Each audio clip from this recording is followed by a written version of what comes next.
You don't exist. Take a perk and a talk of that shit. Money swallowed like sis. Did it perfect in the kid. Got a billion who sang on my head. Look at better put on the road I just spent. I know we got $1 million. The devil that shit ain't not cheap again.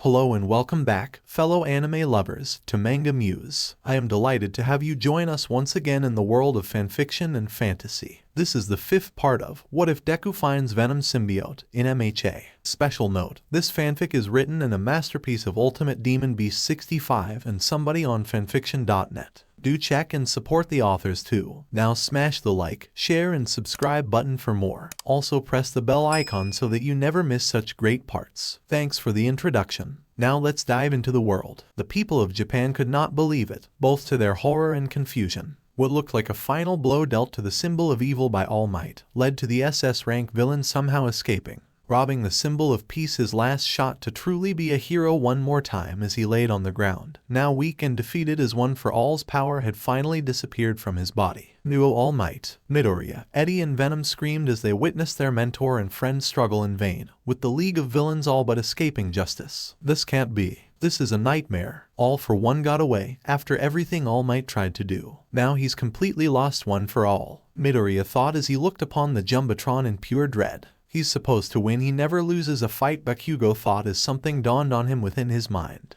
Is this my fault? Did he waste the last of his power saving an idiot like me? He never gave up, even when most of his body was failing him, and yet it still didn't matter. In the end the villain got away, and his final attack never landed. Todoroki pondered, both shocked and scared for what lies ahead for the future of heroes. No way, Tsukachi gasped as he looked at a nearby monitor displaying the feed coming from one of the helicopters. The officers behind him were also utterly shocked as to what had happened, muttering under their breath as they feared what could happen in the coming days. Many of the pro heroes watching, including Endeavor who was taken to hospital alongside the injured, were also in shock, anger and fear, especially the number 2 hero. Damn you, All Might, your final act as the number 1 hero and you completely ruined it. What the hell is the world supposed to believe in now? Back at the scene, Gran Torino and Venom headed over to All Might's location.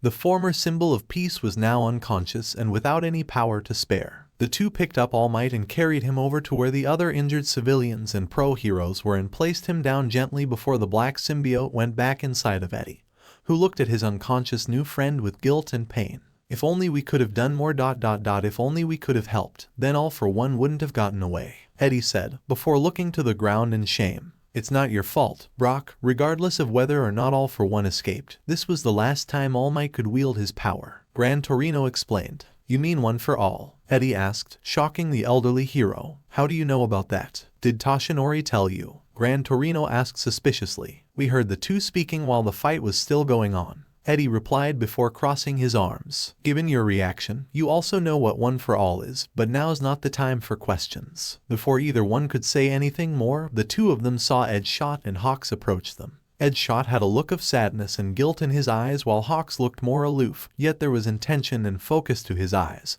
even if it looked like he was acting inconsiderate. He fought well against that villain, Edgeshot said, looking at the unconscious All Might. And though he got away, he still tried his best even to the end of his career. There's no question that if he hadn't been here today, there would have been far more casualties and injured. Yeah, but we can't ignore the fact that even after all of that, he still lost, Hawk said bluntly, receiving glares from the other three. Watch your mouth, boy. All Might has done more for this country and hero society than you've done in your fast climb to the top 3 rankings, Gran Torino yelled angrily. Yeah, that's right, show some respect, Eddie growled. Hey, I meant no offense to what All Might has done throughout his career, Hawk said, putting up his hands in a submissive manner. He's made crime drop immeasurably over the decades and served as what we could consider to be a messianic figure for this era. But like I said, we can't ignore that the symbol of peace has lost. All Might is no longer the number 1 hero, and so imagine what will happen when the rest of the criminal underworld discovers this. Gran Torino, Eddie and Edgeshot took Hawk's words into consideration and realized that despite his harsh words,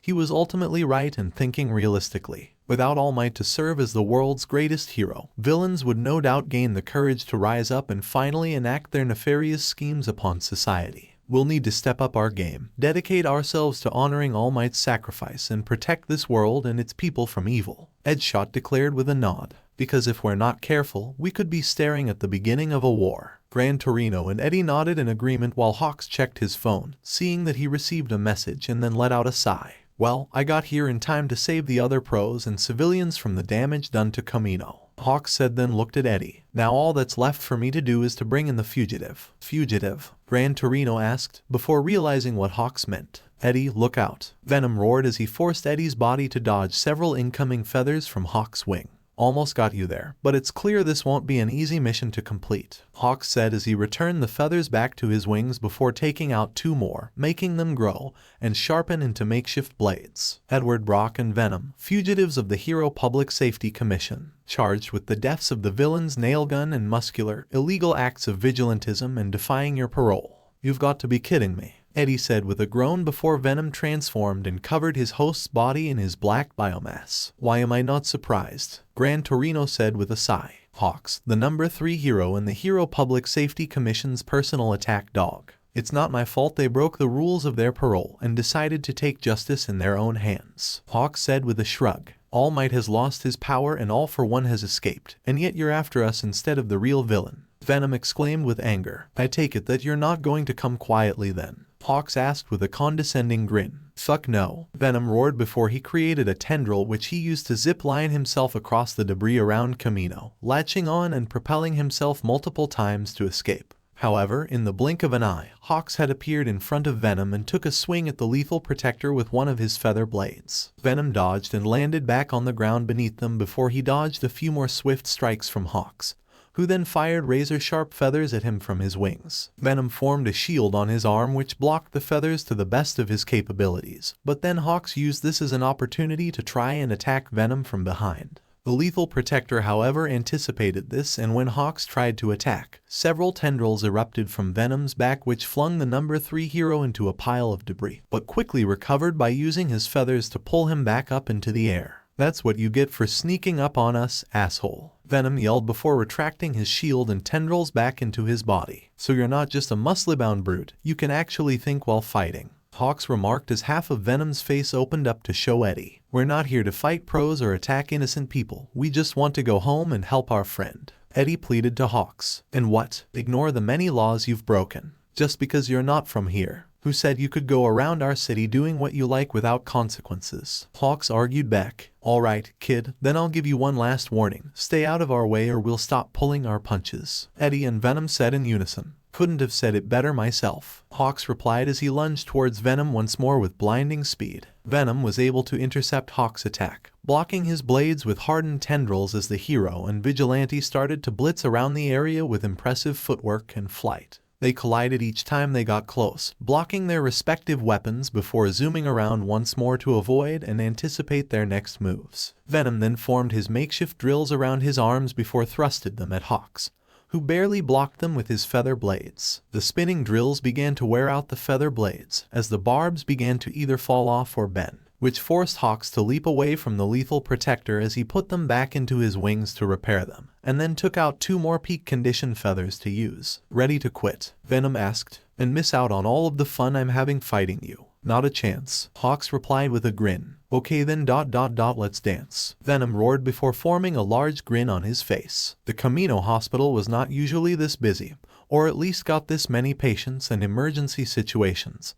But that was the reality of it. Several civilians, SWAT officers, and pro-heroes were checked in to be treated for the injuries they received during the raid. Notable patients including Endeavor, who had lost a hand in a fight with Carnage, as the injured and tired were being checked up on.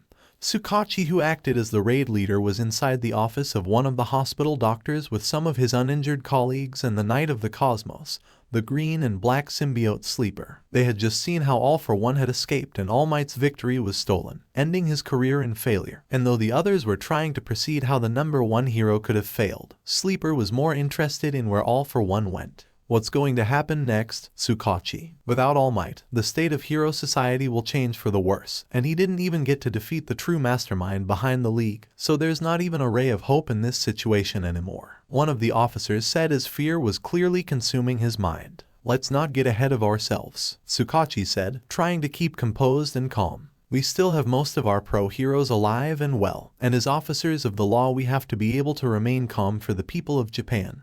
Otherwise we could be looking at mass panic. This is not how this battle should have gone. Sleeper explained as he brought up his HUD, showing replays of the fight between All Might and All For One. Within every variable and scenario I had run on my HUD, each one displayed a high probability that the individual known as All Might would have succeeded in defeating All For One at the cost of his remaining strength. And who invited you in here, you alien freak? You and that brain-eating monster are from the same species, aren't you? Another officer asked, angry and bitter over seeing his colleagues injured and killed. That's enough. I allowed Sleeper to help escort the injured to the hospital, both because he saved our lives and because he holds answers to something bigger than all of this, Tsukachi said, trying to de-escalate the situation before looking at Sleeper. Surely your calculations could have been inaccurate. My calculations are directly corresponsive to the symbiote hive mind, billions upon billions of years of knowledge and wisdom across our entire species, Sleeper retorted as he showed them more data from his HUD. For this fight to defy equations from the largest neural collective in the multiverse suggests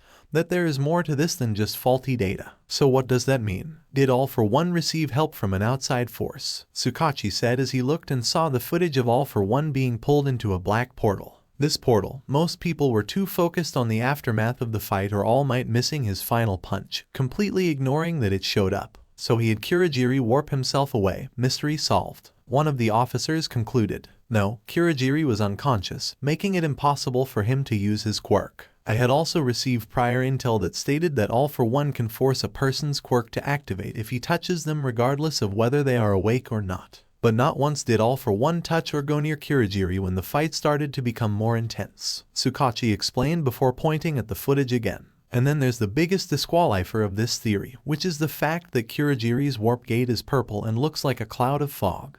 But this portal is black and looks like a puddle in midair. Then he must have used it. We saw the black oily portals that those Nomus came out of, another officer argued. But All For One had no intention of fleeing this fight. He wanted to finish it. Why would he try and retreat now after the effort of combining his quirk into a final attack strong enough to kill All Might? Tsukachi countered his colleague. Not to mention look closer at the footage. Sleeper zoomed in on the footage with his HUD, showing that All For One was ensnared by black tendrils, which is what pulled him into the portal. The portal has tentacles, an officer said with surprise and horror. Neither Kurogiri nor All For One's warp quirks involve tendrils or tentacle-like appendages pulling you into them. All For One can make his warp quirk burst out of a person's mouth, but not actually shape it into a tangible form like this, Tsukachi explained. This has to have been someone else, someone who had something to gain by snatching All For One. But who could that be? And not to mention who's strong enough to have All For One at their mercy? One of the officers questioned. Those tendrils, they look like ones made by a symbiote, Sleeper said as he kept looking at the footage. He was interested in weaponizing our kind, breeding out our weaknesses and bonded supernatural abilities to us. Did he already succeed? No. If he had already done so, then why did he take the Blood Hunter? Before he or the officers could say anything else, Sleeper felt a huge rush go into his mind, causing his body to shake and spasm, and revert into a gelatinous blob of green and black, startling Tsukachi and the other officers who gripped the handle of their guns but did not raise them. Sleeper slowly rose back up and shifted back into his humanoid form, though his eyes were glowing an intense red and appeared to be in a trance. The hive mind was breached. He has found him. Sleeper's eyes dimmed back into their orange-red color before he stood there in disbelief and horror. It can't be impossible. How could he have called out to him? What's going on? Sleeper, are you okay? Tsukachi asked with concern. The time for questions is currently over. I must find Edward Brock and the symbiote Venom, for they shall be needed for what comes next, Sleeper replied. Needed? Needed for what? Tsukachi asked, but instead of an answer, Sleeper dove out of the office window, sending shards of glass raining down to the streets below as the night of the cosmos took off at blinding speeds, appearing to shift into a different form in mid-movement. Shit, just when we could have gotten more answers. Tsukachi cursed before letting out a sigh. So what do we do now, detective? One of the officers asked. We do our jobs, Sergeant, Tsukachi replied as he left the doctor's office. Back at ground zero of the fight between All Might and All For One, Venom and Hawks were locked in combat, one trying to capture the other per orders from the Commission, and the other simply wanting to escape and focus on the bigger picture. Hawks fired a barrage of his feathers at the lethal protector, who used his agility and tendrils to evade or parry them, frustrating the number 3 hero with Venom's tenacity and ongoing progress in battle. You really aren't going to give up, are you? Hawks asked as he returned his feathers to his wings. Only if you do it first, Venom retorted as he made more tendrils. Brock, Hawks, stop this foolishness. This fight will get us nowhere. Gran Torino pleaded with the two, and not the one resisting arrest. Hawks commented, and we're not the ones who destroyed this ward. Venom argued back, and yet Bird Brain here cares more about capturing us than the real villains. I just have my orders, and I intend to follow them. Hawk said with a shrug. It's nothing personal, I just want to do my job. We are not backing down. Venom roared as he turned all of his tendrils into makeshift drills that spun around his body and arms. Don't say I didn't give you a chance, Hawk said as he got out two of his feathers and this time combined them to create a long katana-like feather blade, bigger and thicker than his normal ones. The two rushed at each other, their weapons clashed once again with enough force to blow back any small debris and rubble around them, their audible collision sounding like a hammer striking hot iron. After attempting to push each back, they then began moving once more with impressive speed, dodging and countering each of their blows with great force as shockwaves were felt with each strike. Venom leaped away and picked up a large slab of concrete and threw it at the number 3 hero, but Hawks brought his feather katana up and sliced downwards, cleaving the concrete in half, which surprised the lethal protector and his host. Did he just cut through concrete? Eddie exclaimed. Those feathers of his are too opus. No fair, Venom roared before leaping out of the way of another barrage of Hawk's feathers. This isn't a video game, you know. We don't come back if we're killed, we get one life, that's all, Hawk said before he appeared behind Venom and attempted to slice his back open. Stop trying to sound philosophical, you arrogant bastard, Venom yelled as he intercepted Hawk's attack, blocking it with his hardened forearm and landed a strong right hook on the number 3 hero's face, sending him flying into rubble and debris while shattering his visor. Hawk slowly got back up, using his wings to create a gust of wind that blew off some of the debris and rubble. He felt his face, seeing that Venom's punch not only shattered his visor, but caused his forehead to start bleeding, with a mix of anger and uncertainty filling his mind. So tell me, what happens when you defeat me then? You gonna go and try and find a way home? Back to your universe? Where are you going to be able to find someone you can even do that when we've spent hundreds of years focusing on technology suited for our quirks? Hawks asked before tightening his grip on his feather katana. If you're trying to guilt trip us into surrendering, it's not going to work, Eddie said as Venom opened up half of his face. You seem like a good kid, just trying to do their job and protect people. But I can't stay here, otherwise we risk more symbiotes being born, and then next thing you know we have an entire army of carnages who want to eat and butcher the planet. So like it or not, we're not giving up and we are going home. Very well, Hawk said as he glared at the two with a menacing gaze. I'll make your deaths quick. Venom closed his face up again before he concentrated and started to form a few tendrils from his right arm, which he melded together and started to shape into what looked like a blade.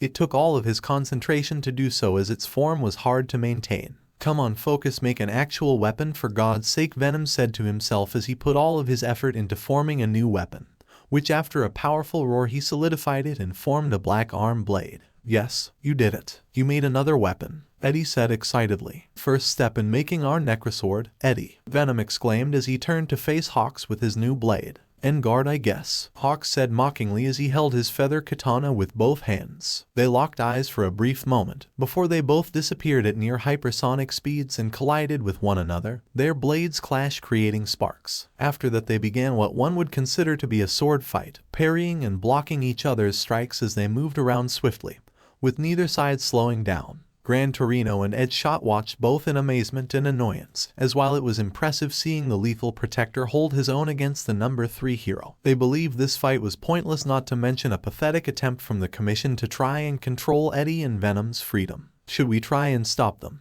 Ed Shot asked Gran Torino. It's too late. Both of them are set on defeating each other, not to mention if we tried to intervene then the Commission could see this as a violation of our contracts. Gran Torino replied. I got my hero license mainly so I could use my quirk legally in public, and I'd rather not deal with the legal ramifications just to stop two punks from killing each other. I guess you're right. Plus we need to watch over the injured until they send paramedics and the police, Ed Shot said with a nod. Venom and Hawks lunged at each other, clashing once more with their blades as they circled one another. They locked eyes, neither one having surrender or mercy in their gaze, and when Hawks tried to fire feathers at Venom, they were intercepted and broken by tendrils that sprung out of his back. They then pushed each other back, sending both the hero and vigilante into a pile of rubble, which after a few seconds both dug themselves out. They were getting frustrated and wanting to end things before they escalated too much. "This is pissing me off, time to finish this," Hawks yelled as he had more feathers attached to his feather katana, transforming it into a colossal sword made of feathers, almost resembling a giant bird feather to be precise. "I'm usually known for my speed, but if I use enough feathers then my blade can become strong enough to cleave pillars in two. This asshole's strategy is to make his swords bigger each time," Venom remarked. "Maybe he's compensating for something, and by that I mean he has a small." "We get it," Eddie yelled in annoyance. "Sometimes your jokes are just too ninth grade. Workshop them a little more if you don't mind." Venom huffed before he started to concentrate and made his blade start to contort and twist and eventually started to spin in the same manner as a drill. He looked back at Hawks, who looked ready to end this all in one final attack. "Let's go," he roared as he lunged at Hawks with his drill sword hybrid.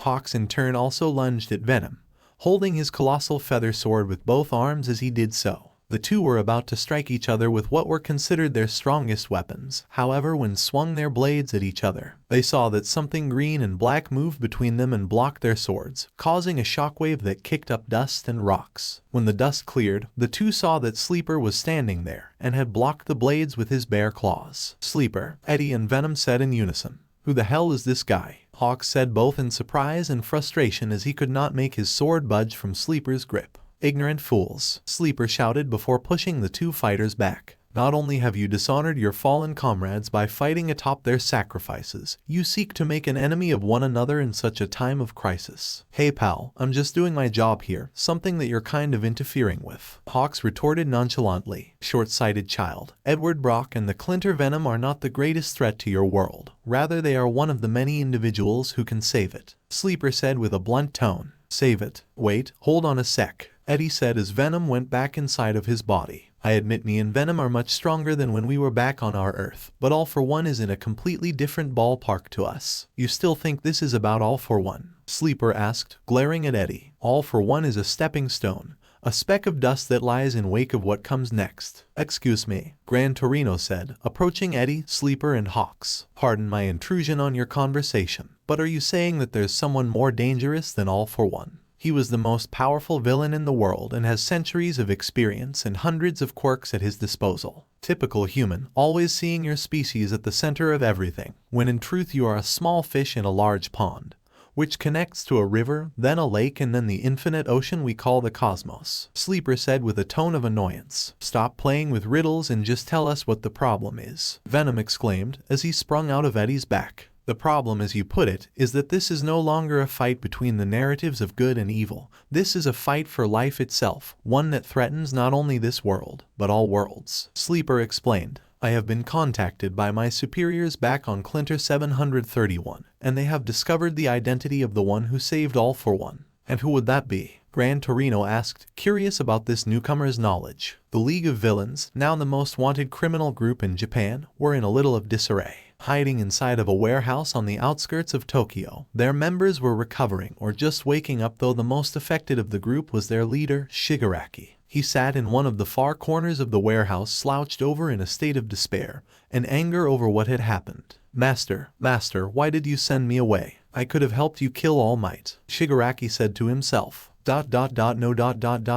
I'm not strong enough, not with my current power. How did this all go wrong? What happened? Why are we back at the warehouse? Dabai asked his comrades as he slowly stood up and scratched his head. "It appears we were sent here by All for One. We wanted to ensure we got away from the authorities, to ensure there were some left to continue the fight with the heroes," Mr. Compress replied, who had woken back up before Dabai. "He stayed behind to fight All Might," Magni said, who also woke up soon enough. "Let's hope his sacrifice wasn't in vain. I hope he beats that arrogant bastard All Might." "Oh no, he's going to lose without our help," Twice commented, who was now awake, shifting personalities as usual. "Shut up," Shigaraki screamed, getting his comrade's attention as he slammed his fist into the side of the wall, hitting with enough force to actually make it crack. "Calm down, Shigaraki. Do you want to bring this warehouse's roof down upon us?" Dabai said sheepishly. "Where's Toga?" Shigaraki demanded as he looked around. "She's over on one of the stretchers. She hasn't woken up yet. She must be exhausted from all of that fighting,"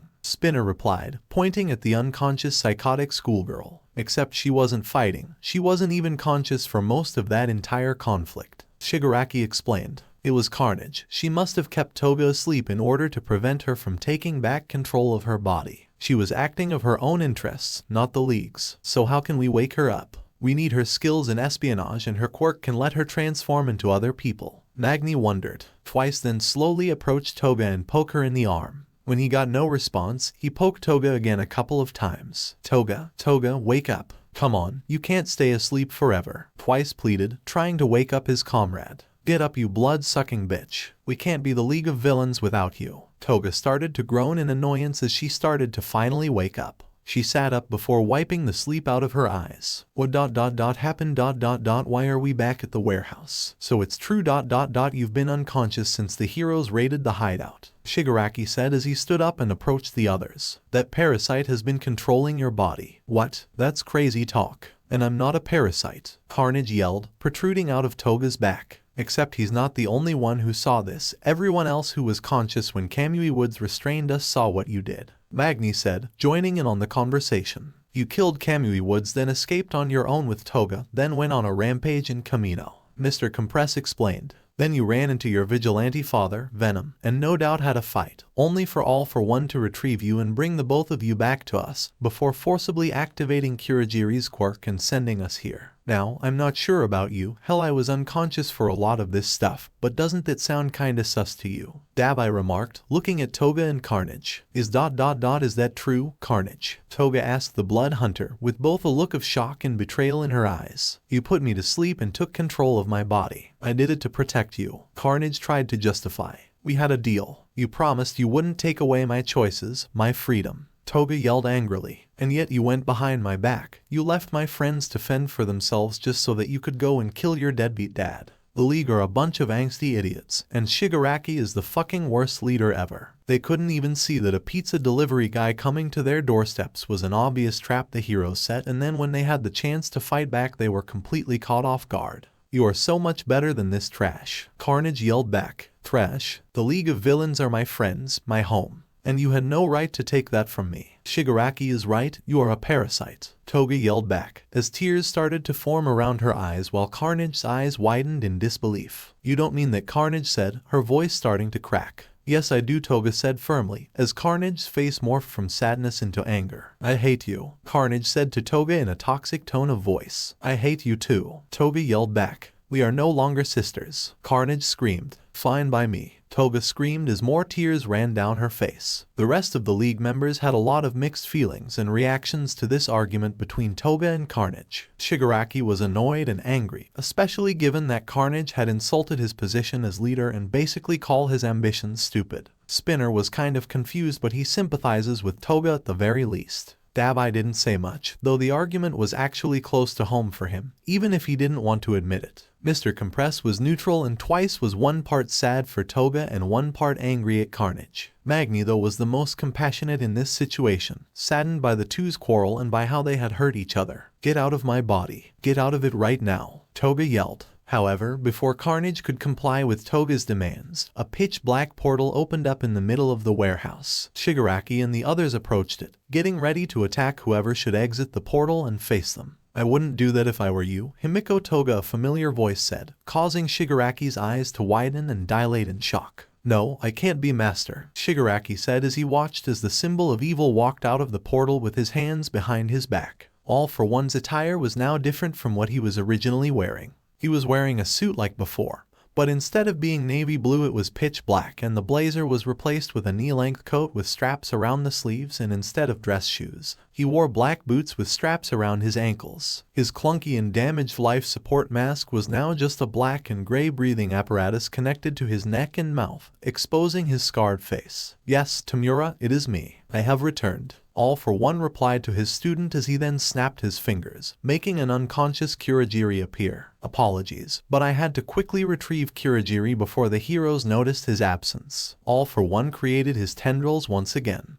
but were darker and more organic in appearance, and inserted them into Kurogiri's body. Awaken, All for One shouted, as a powerful jolt of energy went into Kurogiri, making the Warp Gate user regain consciousness as he looked around, startled and confused. What happened, Master Tamura? Did we escape? Kurogiri asked. It is a long story, Kurogiri, one that I shall enlighten with later. All for one replied. I thought we wouldn't see you again, Shigaraki said, as he fell to his knees in front of his teacher. Neither did I, but during my battle with All Might, I was saved by a good Samaritan, All for one explained. And he has shown me another path, Tamura, a new way we can obtain power and destroy this accursed society. Go back a bit. What do you mean Carnage shouldn't get out of Toga's body? Magni asked All for one. Oh well, that's quite simple, Magni. Carnage cannot separate from Toga's body. All for one replied. What? Both Toga and Carnage yelled in unison. You see, my dear, Carnage has been anatomically attached to you. She is part of your circulatory and nervous system. So even if you removed her from your body, you'd suffer permanent neural and cardiovascular damage to yourself. I'd imagine you'd spend the rest of your days in a hospital bed if that happened. All for one explained. So you're telling me that we're stuck to each other, just when we finally had enough of one another. Oh, this is great, just great. Carnage exclaimed angrily. You think this is worse for you? I'm not the parasitic monster who controls people in their sleep. Toga retorted with equal anger. Now, let us not be so quick to anger. It's good that I have you and Carnage within our organization, as you are the key to ensure we can create a weapon that will allow the League of Villains to dominate this planet.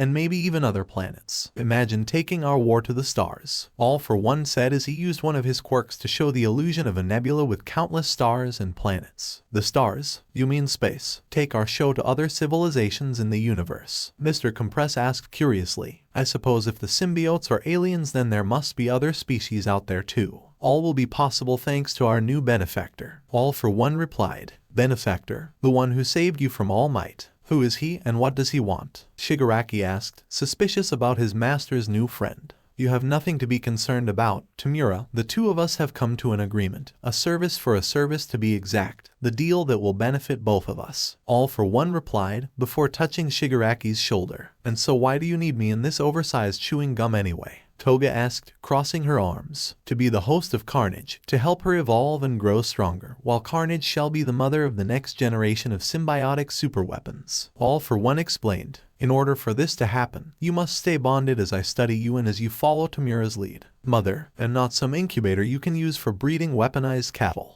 Carnage yelled angrily. Oh, is that so? So then would you prefer death instead, Carnage? To be snuffed out like an ember attached to bark, robbed of the chance to get revenge against Venom? All for one asked, causing the blood hunter to feel dread build up inside her. So you're saying we don't have a choice in the matter, we do as you say or else we die? Toga asked. Those are your options, yes. All for one replied. But master, she is one of my subordinates, one of the League of Villains members I chose. Shigaraki argued. She is still one of your subordinates, Tamura. But Carnage is not. The symbiote belongs to me as my patient zero. All for one said before folding his hands back. To accomplish our current goals and ambitions, we must obtain the final ingredient to creating the ultimate superweapons. To do that, we must align ourselves with a certain genius, whose work on genetics and biology has allowed him to supposedly create a bullet that can negate one's quirk, perhaps even destroy them. Destroying a quirk. Why would anyone want to get rid of quirks? Twice asked. Most likely if they blame their business's decline on quirks, with the most notable casualty being the Yakuza. All for one replied. Once they were the most powerful crime syndicate in Japan, having existed since the Edo period centuries ago. But when I let light the spark that created heroes and villains in the real world, the Yakuza became less and less of a priority to the country than superhumans spreading chaos and destruction across the globe. And so you're saying the man who created these bullets is a Yakuza? Spinner asked. Precisely, he is de facto leader of the Shai Hasekai, who have a past in dealing trigger to small-time villains. He is Kai Chisaki, better known in the criminal underworld as Overhaul. All for one explained. If we can form an alliance with him and the Shai Hasekai overall, then he could input his own research into mine and the doctors, and use it along with symbiotes born from Carnage to make an intelligent adaptive bioweapon with the power to negate quirks, greater than the high-end venomous. If you believe that it will help the League achieve its goals, then I will do as you command, Master. Shigaraki said, bowing to All for one. Remember that you will succeed me someday, Tamura, so don't be afraid to make your own decisions and create your own plans, so long as they do not interfere in my work. All for one explained. I understand, Master, Shigaraki said with a nod. That being said, it does appear that you and your comrades have room for improvement. All for one explained. There is still so much you don't fully realize about your quirks, So much untapped potential that is ready to be awakened. Is there still more that I must learn, Master? Shigaraki asked. In a way, but I believe that with my guidance, I can teach you in the League of Villains how to better realize their potential, to grow stronger so that the next time we face those heroes, the odds will be in our favor. All for One replied, when you wish to obtain greater levels of strength, seek me out and Kurogiri shall transport us to Mount Hijiri. And what pray tell is on Mount Hijiri? Mr. Compress asked. Come now, Mr. Compress, surely you of all people should know it's rude to reveal a magician's secrets. All for One replied with a chuckle. Accept my offer and then you'll see what awaits you there. You know that I will always trust you and your wisdom, Master, and if you believe we need to grow stronger, then that is what we will do. Shigaraki said with a nod. We accept your offer. You are too kind, Tamura. All for One said with a smile. Forgive me for prying, but what is that on your forehead, Master? Kurogiri asked, to which all of the League members looked at All for One curiously. On All for One's forehead was what appeared to be a spiral, etched into his flesh with a faded shade of red. The symbol of evil pointed at the spiral on his forehead with his index finger. Oh it's a mark, proof of mine and our benefactor's deal. With this sigil engraved on my head, it shall serve as a sign, the calling card of a herald of the abyss. Much had happened in the past few hours in Japan.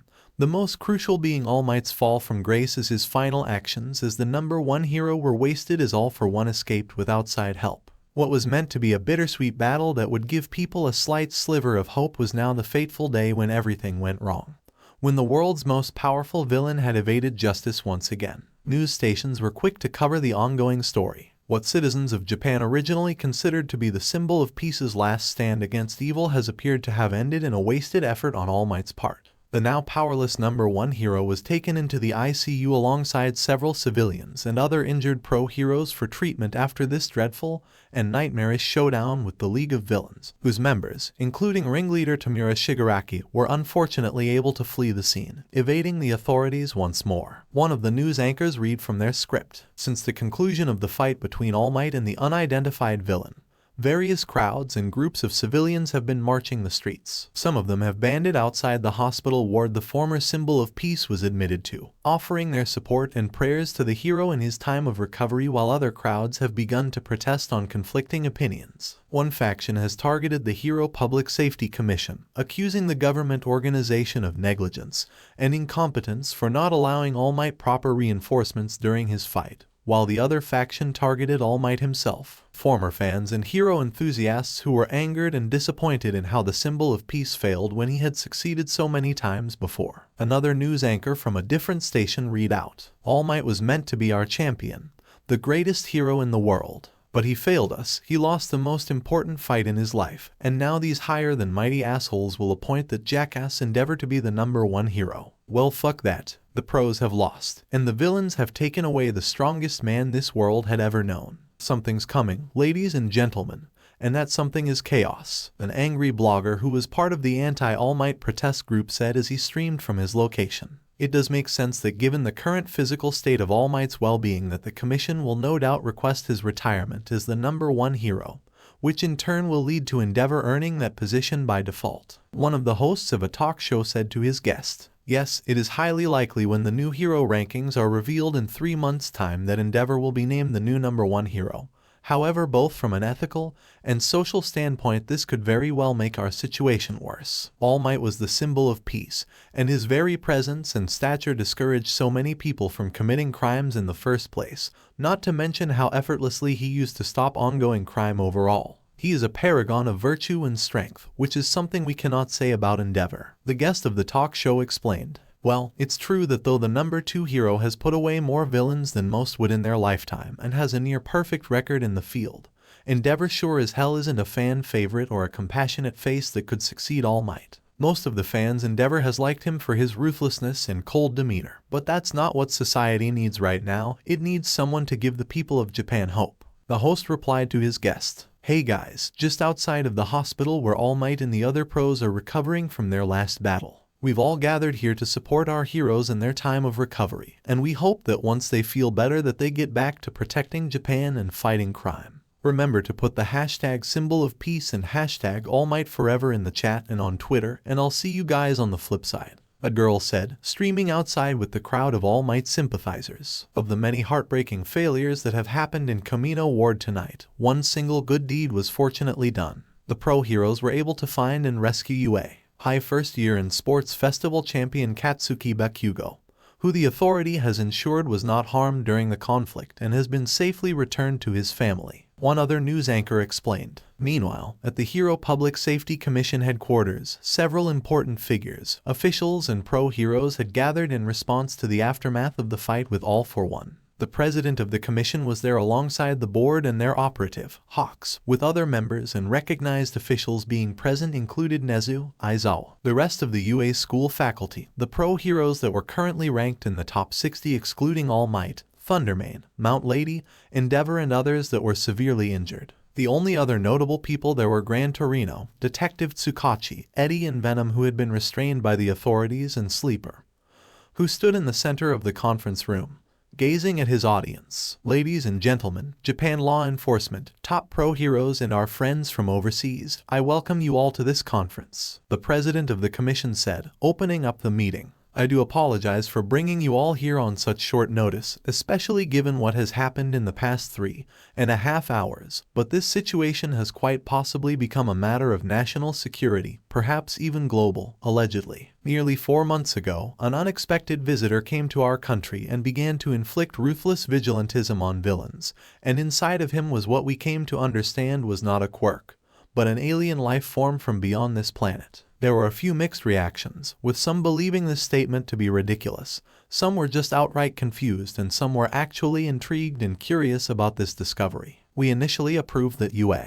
High would monitor and observe the person of interest, Edward Brock, and the living weapon inside their body, dubbed Venom, to assess whether or not they were a threat to our country and the world at large. The president continued. Then we learned that Brock had breached the conditions of the contract he signed with the commission and UA High and committed more acts of vigilantism, including killing the villain known as Muscular, all under the school's nose. They were also at Kamino Ward in the same vicinity as where All Might's final battle was. More reactions from the crowd were seen, as they learned about Eddie and Venom who they originally knew were a lethal brain-eating vigilante, but not the host of an alien parasite. While a few wondered if they were trying to accuse Eddie of being a traitor or double agent, and others believed he interfered in the fight that All Might and All for One were engaged in, which technically wasn't a lie. I believe you have made your point quite clear, Madam President, Sleeper said, finally speaking up and gaining the room's attention. You have not yet been addressed, Symbiote, the president stated coldly. I do not take orders from you, human, though I suppose you are used to being able to control those around you, able to decide the fates of so many. You believe yourself to be acting with the best intentions for your species, but ultimately you have hindered your kind's progress, wasted so much of the scientific potential you once possessed. Sleeper explained, not turning away from the commission president throughout the entire monologue. But I am not here to pass judgment upon your ignorance and hypocrisy. I am here to fulfill my role as a knight of the cosmos, a protector of the universe and its life forms. And what is it that you seek to protect us from exactly? One of the commission's board members asked. From an evil older than time itself, Sleeper replied before he then activated something within his HUD that created a holographic projection of 4 humanoid figures who looked similar to Venom and Sleeper, but with distinct features, colors and patterns, though had a somewhat regal look to them. The crowd were surprised, intrigued or somewhat shocked at this appearance, though were mindful to keep to themselves. It was clear to Eddie and Venom who they were, however, the leaders of this universe's Clinter. We are the Clintarian Collective, sovereigns of Clinter 731 and the founders of the Knights of the Cosmos, one of the symbiote leaders explained. We come to you today as allies on the behest of our emissary and champion Sleeper, another symbiote leader said. The commission's officials were at a loss for words, not expecting that they would be in direct contact with extraterrestrials light years away from their planet. The president decided to finally speak up. Clintarian Collective of Clinter 731. I represent the Japanese branch of the Hero Public Safety Commission, which in turn represents the World Heroes Association established by the United Nations 150 years ago. One of your symbiotes alongside a human host has been committing illegal acts within our country, including vigilantism and cannibalism of 2 villains on separate occasions, and therefore wish to know if you intend to punish this renegade should we release them into your custody. It appears that you and your colleagues are mistaken, Madam President. The symbiote known as Venom who is bonded to the human Edward Brock is not a native of Clinter 731. Rather, they originated from a much younger and more savage Clintarian society, specifically Clinter 946, our homeworld within their universe. One of the symbiote leaders explained. Therefore, any crimes or deeds committed by Venom and his host are within the jurisdiction of their reality, and so your world cannot prosecute them. A different symbiote leader said. But what of Edward Brock? He is human, and therefore should fall under human laws for his actions, given that he has not attempted to resist or fight back against Venom's actions. The President asked, Madam President, we were not summoned here to enable or entertain your desire to prosecute and dominate what you believe is a rogue element within your fabricated notion of control and stability. Another symbiote leader said in a more impatient tone. We are here to ensure your planet and species are aware of the imminent threat heading towards our universe. Sleeper, explain to our hosts the history and nature of our enemy. One of the symbiote leaders ordered. As you wish, great ones, Sleeper said with a small bow before he began to speak once more. As I explained, this enemy is ancient and has existed long before humanity, and the countless worlds we are encompassed by within the multiverse. They are known by many names, but he is known simply to us as Null, the King in Black. For the most part, the crowd was confused or in disbelief, given the mythical nature of what it sounded like Sleeper was talking about. Venom did not recognize the name, but he for some reason started to run cold. A sense of fear enveloped him and Eddie. You know who this Null is that he's talking about? Eddie asked his companion. No, but hearing that name, why does it make me want to shit bricks? Venom replied with a huff. Could you be a bit more specific? Who exactly is this Null and why are they such a threat to us and the cosmos in general? One of the pro-heroes asked, to which Sleeper then created a holographic projection of what appeared to be visuals to go along with the night's story. Long ago before time, before the Celestials and before the multiverse, there was the infinite void, the domain of primordial darkness and entropy. Within its colorless form, there was nothing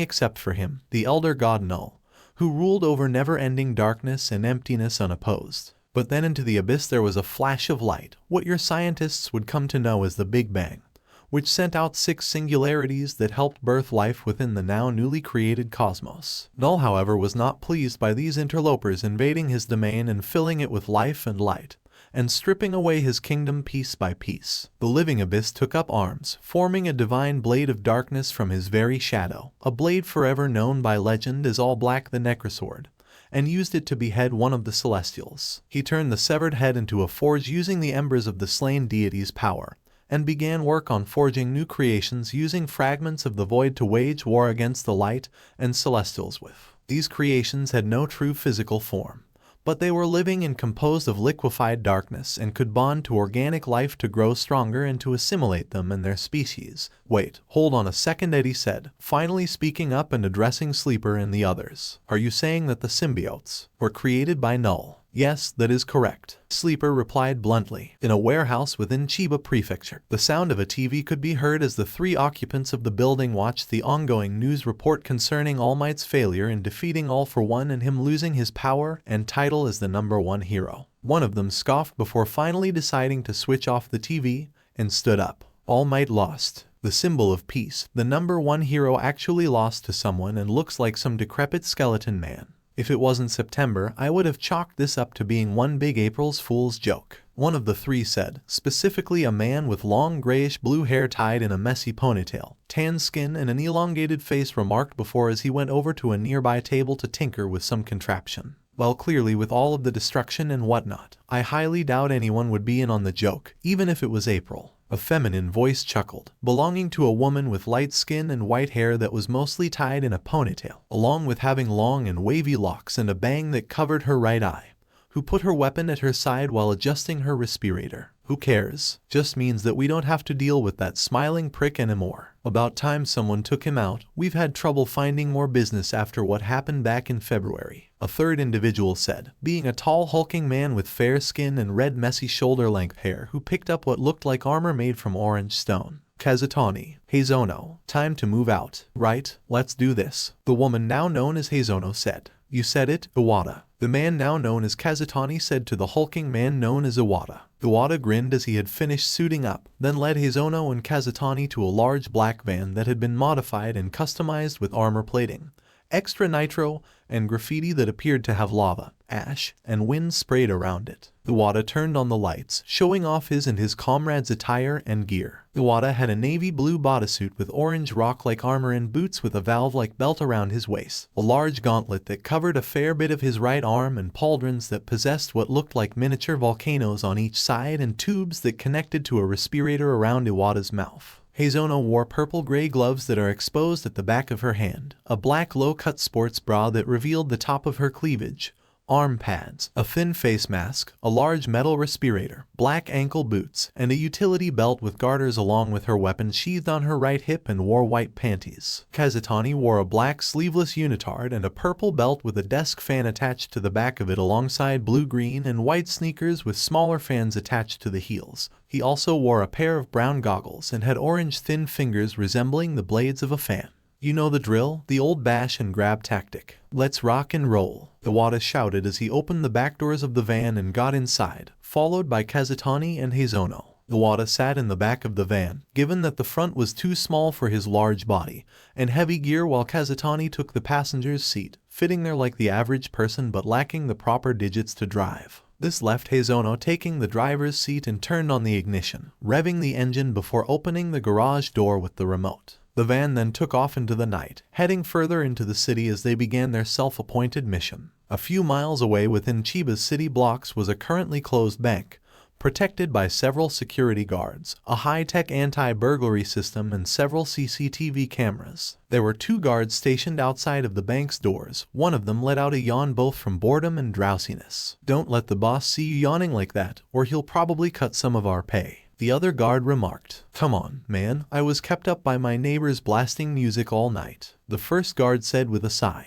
"Did you ask them to stop?" the second guard asked. "Are you kidding?" "Of course I did, but did that stop them?" "Nope, they don't listen to me because I'm not a real cop according to them," the first guard replied. "If you really wanted them to stop, why didn't you call the quote-unquote real cops?" the second one asked further. "Yeah, and embarrass myself in front of them too by needing the police's help to deal with noisy neighbors." "No thanks, I did fall asleep, but as you can see it took a while before my body was too tired to stay awake," the first one explained. "No offense, but all I heard from that were excuses," the second guard bluntly stated. "Look man, the first guard started to explain but then heard the sound of a vehicle approaching, causing him to grip the gun in his holster. "What the?" the second guard exclaimed before also grabbing his gun and looked at the rapidly approaching vehicle while covering his eyes from its high-beam headlights. He fired off a couple shots before he and the other guard dove out of the way while the vehicle crashed through the glass doors of the bank, hearing the tires squeal as the vehicle stopped inside. "Shit, let's get in there," the second guard relayed to the first one before running inside with his gun pointed towards the van. The first guard took out his gun and headed inside with his partner, approaching the van as its back doors opened while more guards from inside the bank started to surround the vehicle, turning on the flashlights attached to their guns and pointing it at the van. The first to come outside of the van was Iwata, whose hulking appearance intimidated the 2 guards as he let out a low chuckle through his respirator. "Put your hands in the air, now," one of the guards that was inside the bank yelled before gesturing his gun towards the front of the van. "Same goes for those other 2. Get out here with your hands up." Iwata glared at the guards in front of him before smoke started to escape the small volcanoes on his pauldrons and heat built up around his body. "What the hell is he doing?" "There's smoke coming out of his shoulders and the room just suddenly got hotter," one of the guards yelled. Iwata then with a loud roar thrusted his right arm forward, unleashing a powerful blast of lava from his palm, incinerating the 2 guards in front of him, leaving nothing but charred and partially melted bones. The other guards were shocked at how quickly their comrades were killed, but composed themselves as they were about to fire their guns at the large villain.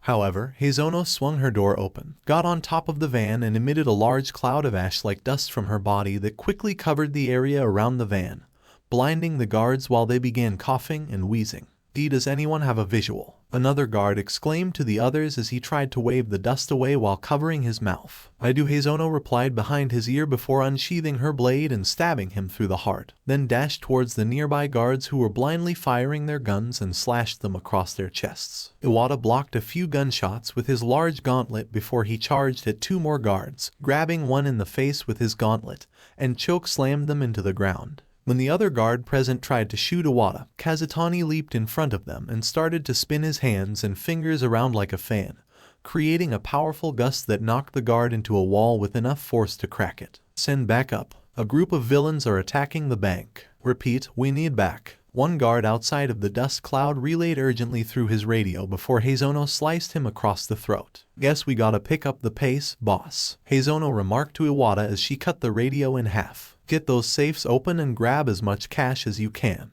I'll hold them off for as long as possible, Iwata ordered before shooting lava out of both of the volcanoes on his shoulders, raining down several blasts of lava on the surrounding security guards. Alright, come on, let's go, Gust boy, Heizono shouted to Kazutani as she ran down the stairs that led towards the safe, and Kazutani followed her shortly after. As the two made their way downstairs, they could hear a couple of guards around the corner of the hallway they were running through. Shit man, we're so dead once they come down here, one exclaimed to his partner, tightly gripping his submachine gun. I don't want to die, dude. I have a wife and children, the other guard exclaimed. Kazutani, or rather Gust boy, spun his hands and fingers once he and Heizono got closer to the safes, creating a gust that threw the two guards against a nearby wall, in which Gust boy grinned before moving his arms up and morphing the air he was projecting into a tornado that scooped up the two guards before being rocketed off towards a few automated turrets that were activated before, short-circuiting their wires and slicing through their armor plating. Now, Dusty Ash, Gust boy yelled. Heizono, also known as Dusty Ash, ran towards the tornado and killed both guards by slashing them across their necks before moving on to destroy the turrets as they shot at her and Gust boy. Fortunately for them, they missed each of their shots before Dusty Ash sliced at the turrets' exposed weak points, destroying them. Dusty Ash then wiped the blood off her blade before putting it in her sheath. Alright, now it's time to open this safe up, Heizono said as she picked up one of the guards and lifted one of the guard's hands on the scanner, which unlocked the vault door, and then dropped the body before pulling back the door, which was heavier than expected, to which she expressed her discontent in the lack of assistance. Could have used some help, you know. That door was so damn heavy. I helped you take out the guards and turrets before, remember. Don't tell me one door is too much for you, Gust boy said mockingly as stopped spinning his hands and proceeded to dip into the safe, with Dusty Ash replying with a groan and an eye roll. Grabbing as much money as he could, Gust boy opened up the safe's compartments and spun his hands once more, sucking up the cash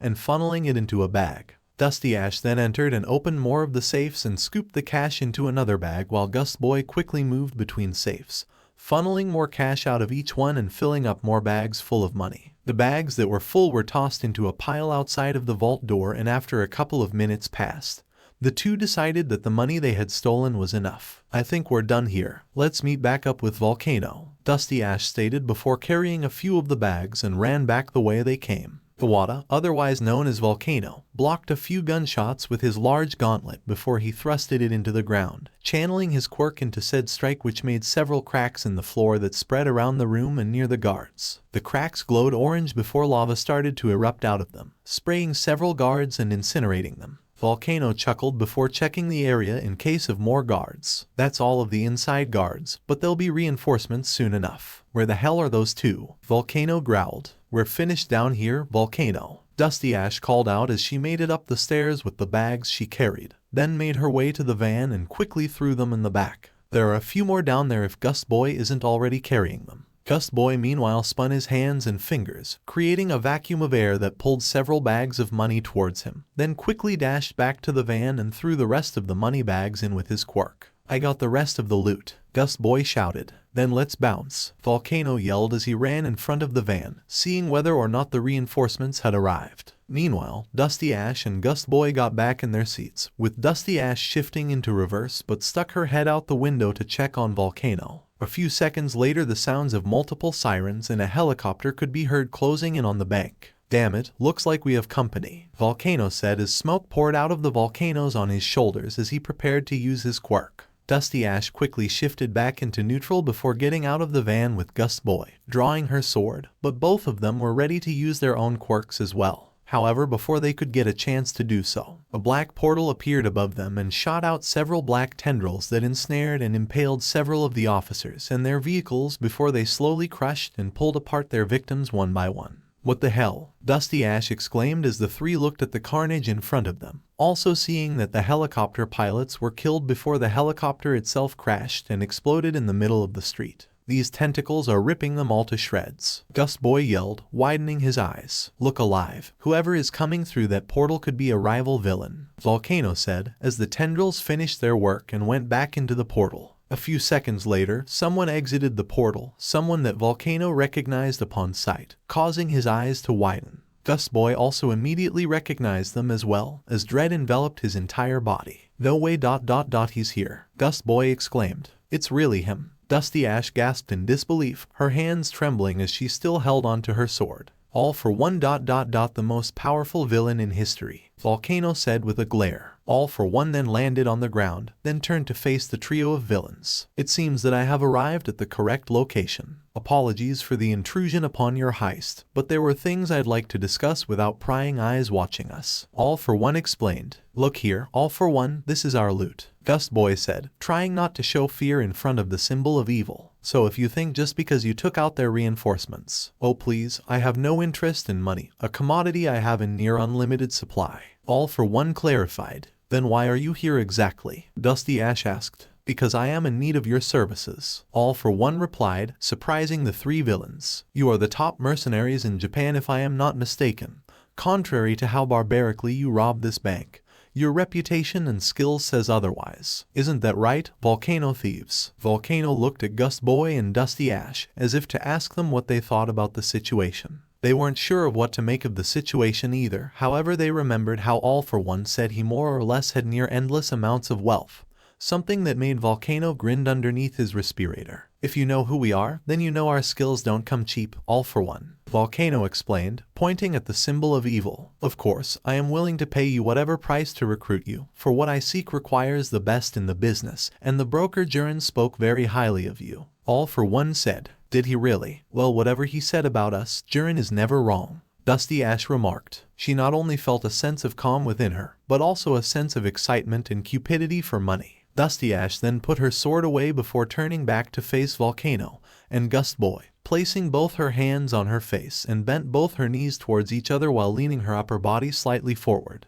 Looks like we've struck gold here, boys. We'll be more rich than ever after taking this job. Oh, I'm already imagining it, she gushed before giggling as she bit her lower lip underneath her respirator. So what exactly is this job? Gust Boy asked curiously. Allow me to enlighten you, All for One said with a chuckle as the spiral on his forehead glowed a faint red. Speeding across the roads of the Chiba prefecture and driving back to fill their warehouse with more riches, the Volcano thieves were pumped up, if not confused, and finding some of the things their new employer said to be outlandish. So ... are we going to talk about it? Gust Boy asked his companions. I'm still just trying to process what he had told us, Dusty Ash replied, taking one hand off the wheel to take off her respirator before putting it back. That vigilante creature showing up is one thing, but this is just something else entirely. Sounds like the plot of a tabletop game, and yet it's true, Volcano remarked before letting out a sigh. Apparently so, but it does sound like it would make for a great campaign. At the end of the day, however, we'll get paid a very sweet amount of cash after completing this job, Dusty Ash chuckled as she briefly licked in between her lips, then steered towards the street that would head to their warehouse. We should start prepping for this as soon as possible. Don't you agree, you two? Definitely, Gust Boy said with a grin. Agreed, the sooner, the better, Volcano replied. Good to hear. Let's plan this shit out once we get back, Dusty Ash said before pressing her foot harder on the gas pedal, speeding towards their destination. Jiren's probably going to want to hear about this one, Gust Boy said, shaking his head.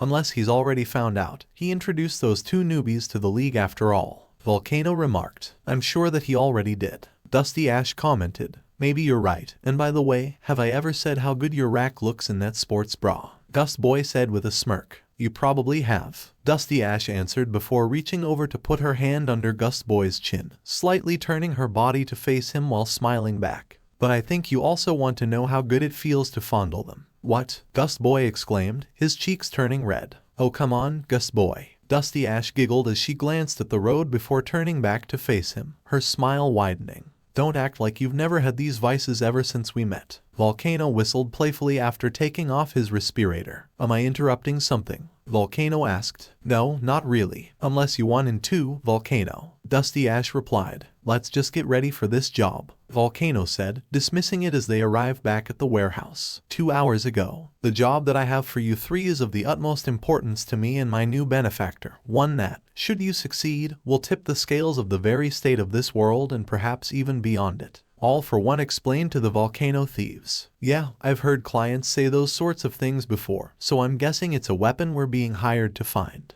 Volcano deduced. But wait, what do you mean by tipping the scales beyond this world? Dusty Ash asked. All for One then snapped his fingers, which created a holographic screen in front of him, and on that screen were what looked like old scriptures and writings, with one of them having an illustration of something resembling a black dragon. Somewhere on this planet is a mountain, and inside of that mountain slumbers a creature, an ancient beast that my benefactor wishes to awaken. In order to find its location, I need you to retrieve these manuscripts, which contain not only the documentation of this beast's story but the location of the mountain. Volcano looked at the manuscript with a skeptical gaze. Ancient beast slumbering inside a mountain. Is this a joke? We're mercenaries, not LARPers, Gust Boy exclaimed. I assure you, Gust Boy, all of this is quite real. That new vigilante from Hasu who went viral a few months ago. They're the host of a symbiotic alien that is connected to this beast and my benefactor. All for One explained. So where exactly are these manuscripts going to be located?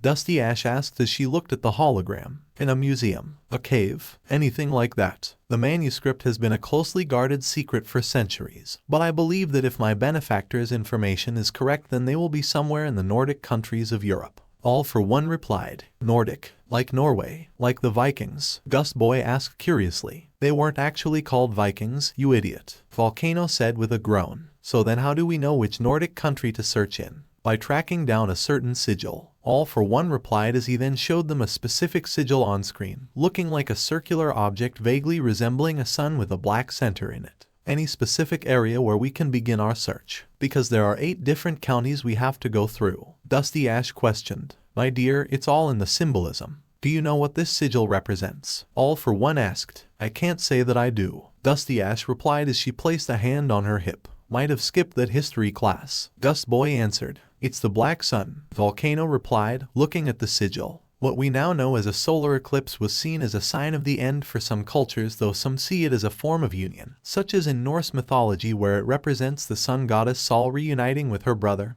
the moon god Mani. Which means what exactly? Gust Boy asked, confused. The sigil is used by a Norse cult that is in worship to Sol and Mani. However, my benefactor believes that they were also hiding something, specifically the manuscript containing the location of this ancient beast. All for One explained. So I guess we should start in Norway then, Dusty Ash asked. That would be the most likely place the cult might still be active in. Volcano replied with a shrug. Most people associated Norway with the Vikings. Then that is where you shall go. I take it you do not need assistance getting to Norway. All for One asked. No, we can get in touch with our contacts and find a way to travel there, as well as getting to the other countries in case we don't find it in our first search. Dusty Ash replied. Jiren might have mentioned that this is not our first international job. Then I will leave this job in your skillful hands. All for One said before creating another portal. Find the manuscript, then I shall reward you handsomely. After that, you will lead me and my benefactor to the location of the slumbering beast. One more question, All for One. Exactly how much money are you going to be giving us? Dusty Ash asked. I have the financial means to pay your group almost any price. All for One replied as he went through the portal. I suggest you come up with one before we meet again.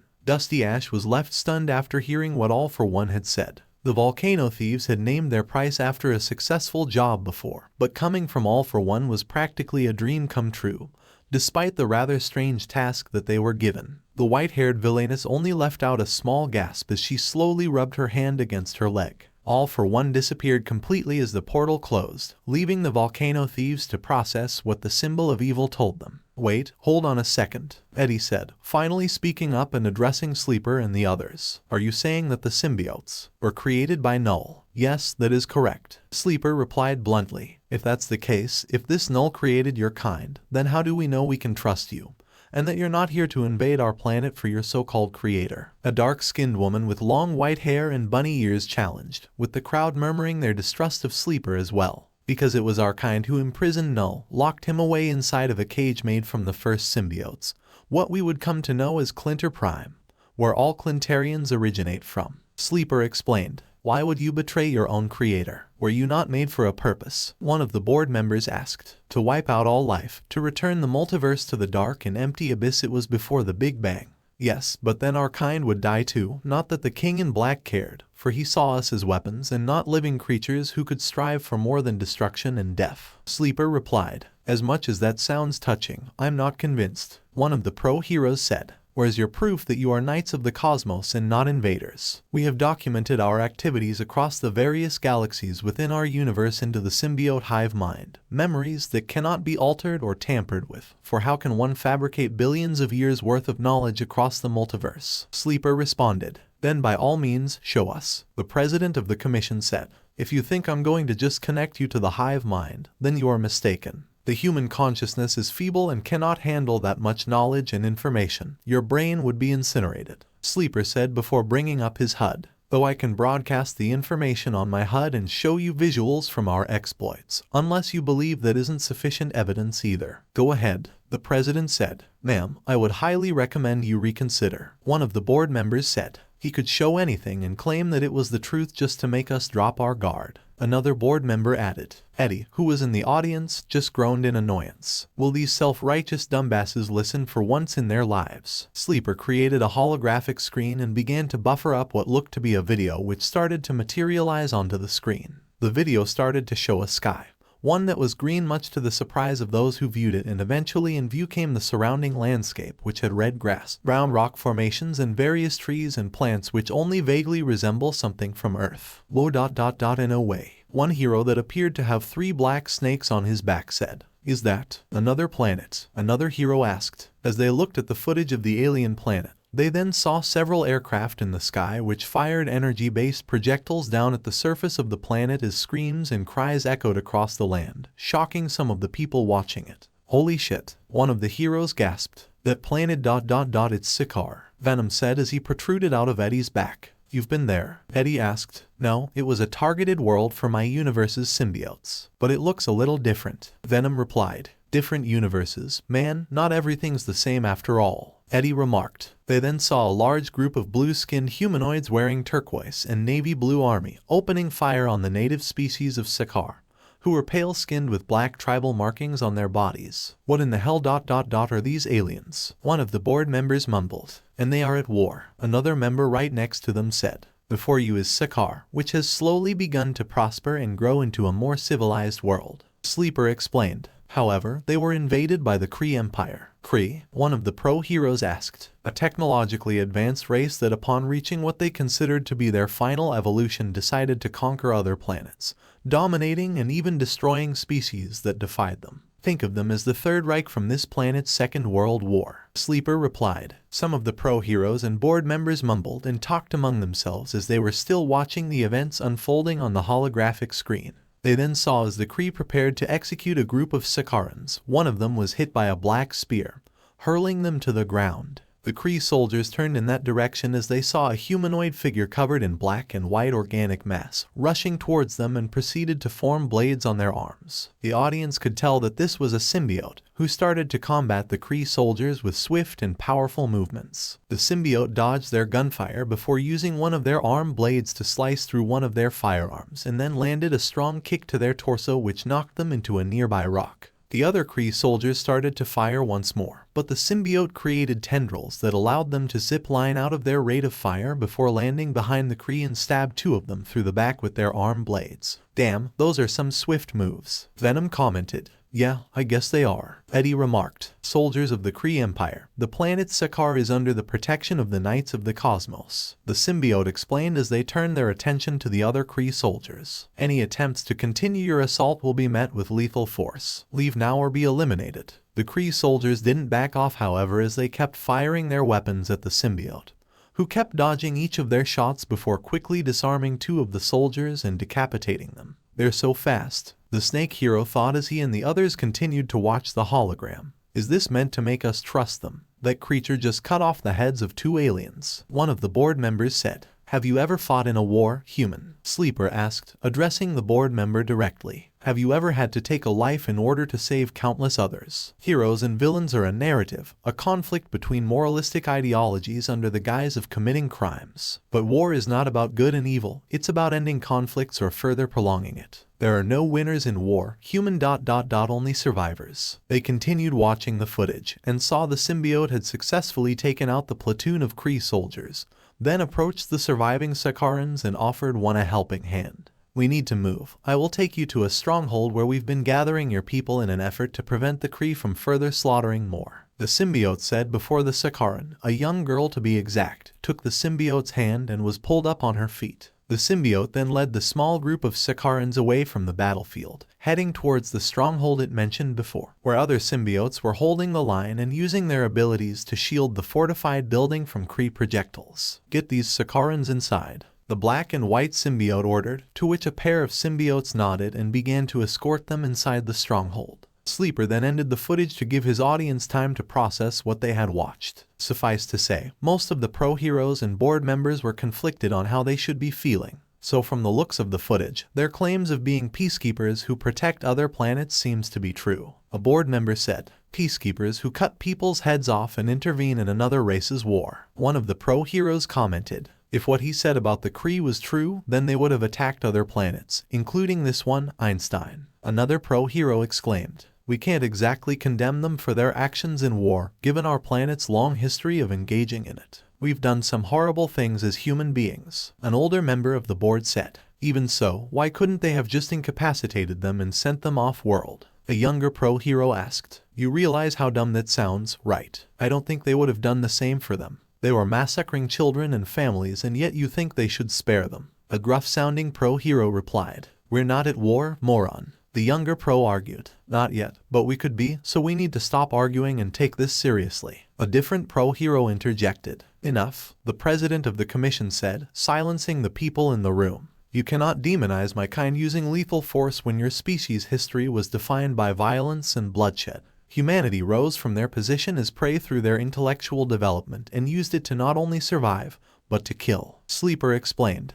"You wish to pursue a pacifistic way of eliminating criminal activity and conflicts despite evolutionary contradictions. But I am not asking you to kill villains and human criminals. I'm asking you to understand that when it comes to Null and all those enthralled by his power, you cannot show mercy. If he has created a cult or gained fanatics, then they need to be dealt with permanently to ensure the King in Black cannot be freed. So you're asking us pro-heroes to kill, to break the laws we spent hundreds of years establishing to better manage a world of superhumans." One of the pro-heroes asked, "You're still only concerned with yourselves, how this will affect you, not how it affects other worlds and their species." Sleeper said with a sigh, "I just showed you a world that was plagued by war, where innocent Sakarans were butchered simply for refusing to accept Kree rule. Imagine what it would be like if this was Null's invasion. Look at the bigger picture, surrender and realize the truth." "And what is the truth?" the president asked. "That you are not the center of the universe." Sleeper replied bluntly. Most of the people listening were taken aback by Sleeper's words, as though the existence of aliens being revealed to them was overwhelming.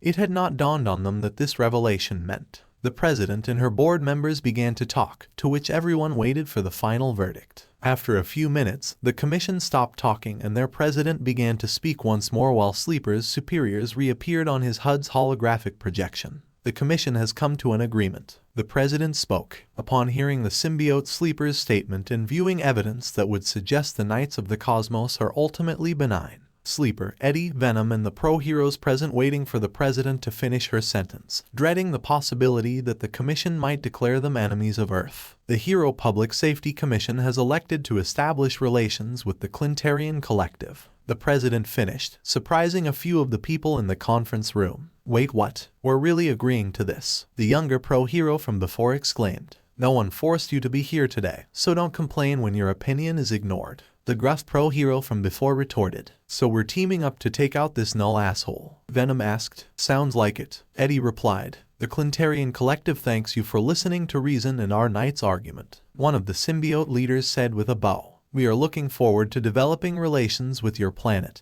and hope to protect it from our nihilistic creator. Sleeper will establish a communication system between our planets to better plan and converse with our new allies." Another symbiote leader said, The United Nations and World Hero Association will need to be brought up to speed on our alliance, the president said. But as of now, the pro-heroes of Japan and the Knights of the Cosmos will be working together to ensure Null remains imprisoned. Thank you for understanding the gravity of this situation, Madam President, Sleeper said, bowing as well. This conference has come to a close. Thank you everyone for being here today in spite of recent events. The president explained. You are dismissed. With that, the board members and pro-heroes either left the conference room or mingled with one another. Eddie and Venom were at a loss for words, given that they didn't think the commission would agree to the alliance. You know, I expected the commission wouldn't go along with it, but I guess they're not as dumb as I thought, Eddie remarked. Maybe Sleeper reminding them of how insignificant they are in the grand scheme of things got their brains ticking.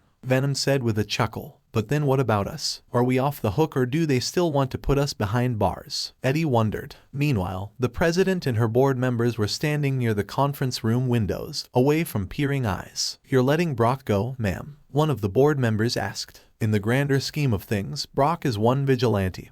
Hardly a threat given the symbiote's weaknesses, the president explained. If we were to refuse their alliance, then we'd have even more enemies on our hands, so why not work with Clinter instead of against it? But this could lead to quite the cataclysm, ma'am. Hundreds, maybe thousands of lives might be lost. Another board member commented. And I'm willing to risk that if it means saving billions, the president said with a sigh. And given the nature of this incoming threat, we're going to need to resort to less than savory tactics. What do you mean by that? One of the board members asked. Contact Tartarus. Have them release prisoner number 656,698. The president ordered, causing the board members to react with shock and horror. With all due respect, ma'am, but surely you can't be serious about this, one of the board members exclaimed. Aligning with aliens is one thing, but releasing such a dangerous killer is another. Another board member argued. Most of the pro-heroes registered with the commission are under contracts that cannot allow them to take lives, especially in public. And while there are exceptions like Takami, I doubt we'll have other heroes rushing in to eagerly fight in a war with some god.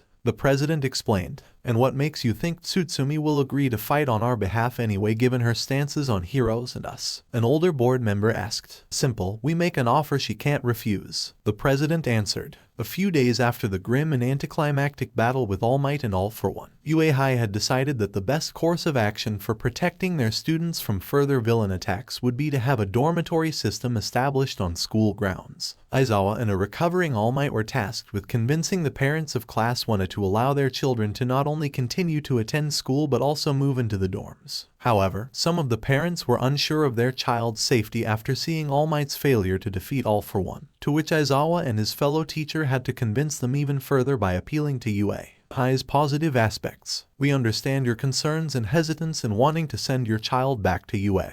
But it is still one of the best schools in the country. The curriculum and facilities are second to none unless of course it's a school on Island. All Might said, trying to sound positive and convincing to the parents. And how is my daughter supposed to learn anything if the school can't even protect their students from villains? Gyro's father argued. Every time UA attempts to teach our children, something comes along to screw it up and nearly kills them. Ashido's mother added. It's not like we're intentionally endangering our students, not to mention they've proven time and time again that they are strong and resourceful when the situation calls for it. Aizawa explained. So you're saying that our children are better off because of the villain attacks? Siro's mother asked, raising her voice slightly. And let's not forget that despite all of your efforts, the one responsible for most of the attacks on the school are still out there, free to do whatever they like. Asui's father remarked in a timid but strict tone. We can't keep sending our kids, let alone allowing them to be in dorms on the grounds of such a dangerous environment. Hagakura's father argued as he crossed his arms. UA is working on increasing the amount of security on school grounds and will be hiring pro-heroes for extra faculty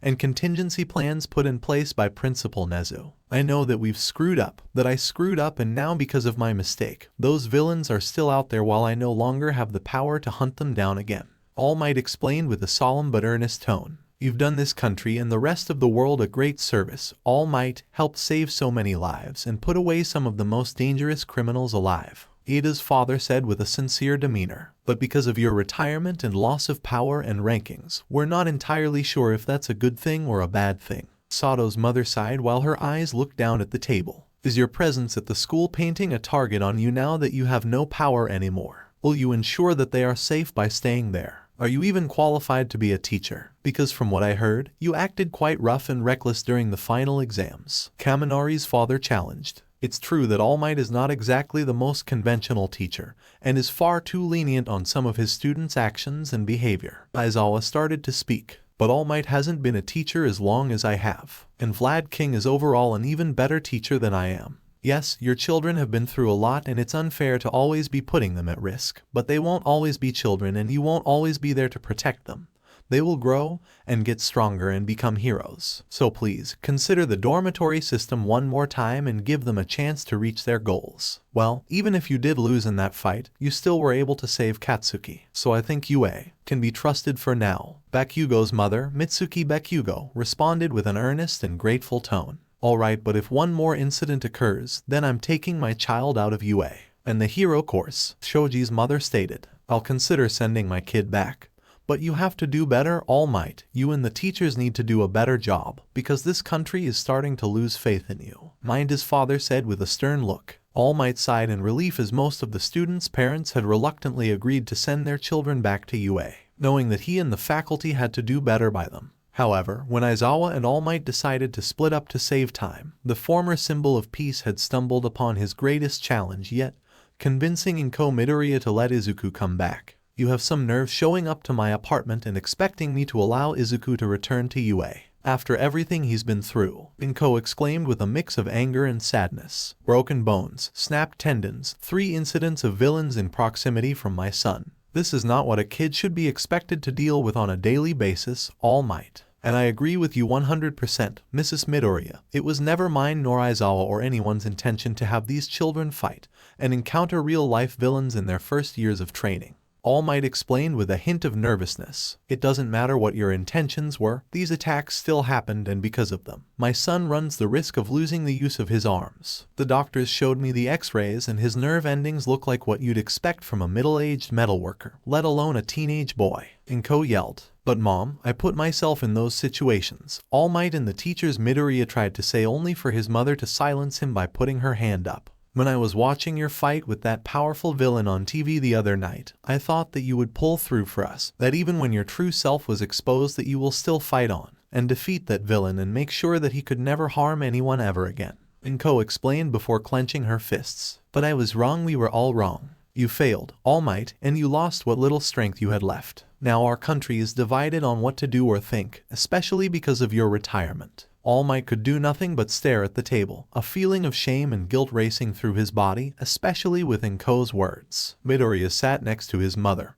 and though he wanted to defend his mentor, to try and convince his mother to give him another chance, the damage had already been done and All Might's failure to take down All for One had consequences. All Might took a deep breath before looking at Inko. Mrs. Midoriya, there's something I need to tell you. All Might said, causing Midoriya to look at his mentor with surprise. Your son and I haven't been fully honest with you, and looking back at it now I realize that we should have never kept it from you. Kept what from me? Izuku, what is he talking about? Inko asked her son with a look of concern and disappointment. Midoriya's eyes dilated slightly, realizing what he had to do. He looked at All Might, who nodded as a sign of confirmation, and then took a deep breath before looking at his mother. Mom, the truth is that the doctors were right, I was born quirkless. What? But Izuku, you do have a quirk. How else would you explain that strength and speed that you have? Inko asked, confused but focused on her son's words. That's because, Mrs. Midoriya, I gave Izuku my quirk. All Might responded, causing Inko to lean back in surprise and disbelief. You gave my son your quirk? Inko asked, skeptically though with a hint of curiosity. Normally when people asked about my quirk in interviews and in public, I would change the subject or give vague answers. I did these things in order to guard the secret of my power, of my quirk. All Might explained.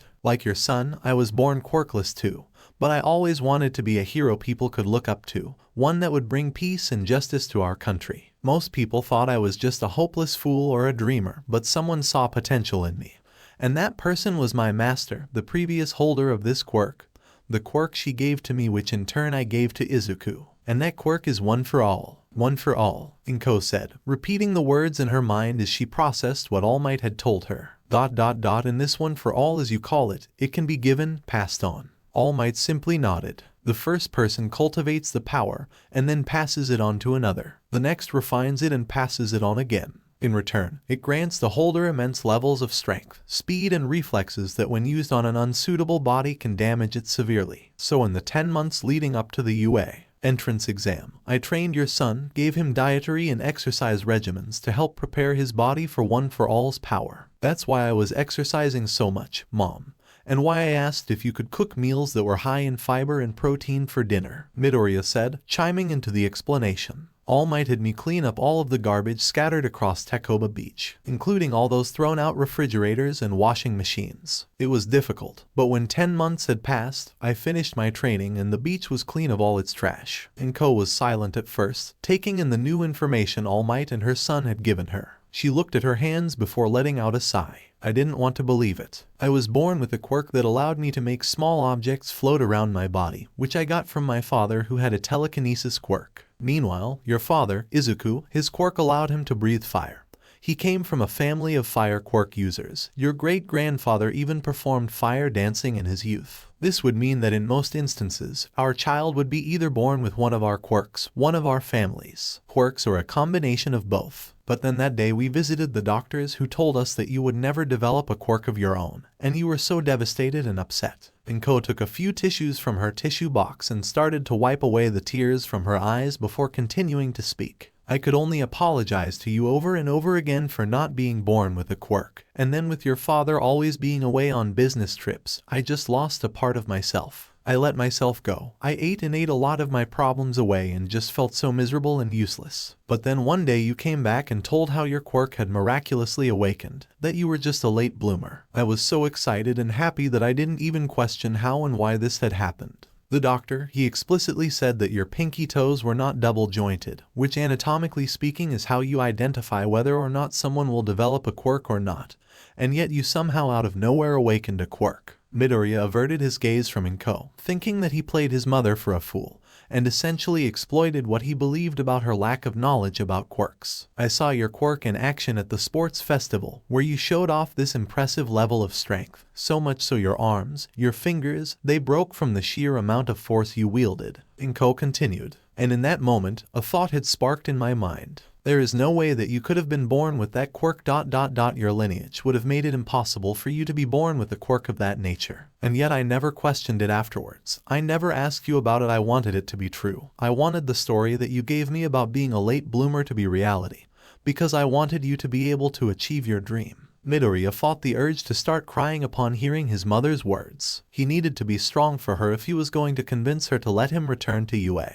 But also needed to acknowledge and respect Inko's feelings. Mom, I'm sorry. I'm so sorry that I didn't tell you the day I got One for All. There were so many times I wanted to just come clean and tell you that my quirk was given to me, especially knowing my family and knowing how unlikely it was for me to be born with that kind of quirk. But All Might wanted to keep the nature of One for All a secret from the public, to protect himself and me. So you're telling me that you gave my son this quirk knowing full well it would make him a target? Inko exclaimed, causing Midoriya to become more nervous, realizing how shady this was starting to sound. Yes, ma'am, All Might replied sheepishly before composing himself again. One for All and the history surrounding it spans nearly 2 centuries, years of conflict and bloodshed over the ideals of the ones who created this legacy in the first place. That villain that got away before I could use the last embers of my power to defeat. He is All for One, the one who created One for All in the first place for his sickly but morally righteous brother, who passed on the quirk throughout the generations, eventually being passed on to my master, who gave the quirk to me. What are you trying to say, All Might? That my Izuku is now part of some ongoing war with that monster? That you intended for him to fight All for one day? Inko accused as her anger rose. No, never. All for One is an adversary from my past that I never wanted your son to ever face. That is why I tried so hard to defeat him that night, so that young Midoriya wouldn't inherit my past mistakes and burdens. All Might retorted, bowing his head in a submissive manner. But he wasn't defeated. He got away, and now that you're retired, how can I expect you to protect my son, especially from such a monster? And don't say that the school will protect him, because we both know how good of a job they've been doing recently both in protection and discipline. Inko asked as her tranquil fury was starting to bleed out. Mom, please calm down, Midoriya pleaded to his mother. No, I will not calm down, Izuku. You lied to me. Both of you have lied to me. About your quirk, about your relationship, about everything. All this time I thought you were just going to school to learn how to be a hero. But now it seems that All Might had been grooming you to take his place this entire time, to insert you into some century-old feud where you'll be hunted down and targeted for that quirk he gave you. Inko roared, finally losing her temper before glaring at All Might. How could you do something like this? He's just a kid. He shouldn't be expected to fight a war. He shouldn't be expected to bear the weight of the world on his shoulders. All Might and Midoriya remained silent, realizing just how much they had upset Inko, and how much of a burden the former symbol of peace truly was placing on his protege. There were plenty of pro heroes you could have gone to, or even older students of UA, who had experience working alongside agencies and had already gotten their provisional licenses. People who had quirks, Inko said as tears ran down her face. So why did you have to give my son one for all, All Might? Why did you choose Izuku? Midoriya gritted his teeth as tears started to flow down his eyes as well. The pressure, stress, sadness, and frustration taking his hold on him and his mother. The gravity of the situation enveloped the ninth holder of One for All, and though he wanted to reach out and embrace his mother who was now a sobbing mess, he retracted his arm, feeling like he didn't deserve to comfort her in her emotional meltdown. All Might, however, did something unexpected as he got out of his chair and began to kneel on the floor before finally bending his back downwards and planting his head on the floor to create the traditional Japanese bowing style known as doji, which is used to show gratitude, vulnerability, and desperation. Mrs. Midoriya and Co, your words hold nothing but truth to them. You are right to be angry with me, to hate me for all of the pain and stress I've put you and your son through in my endeavors to ensure that the legacy of One for All remains intact. I could have chosen someone else, a young pro hero fresh out of school, or even a third-year student who I could train as a teacher of UA.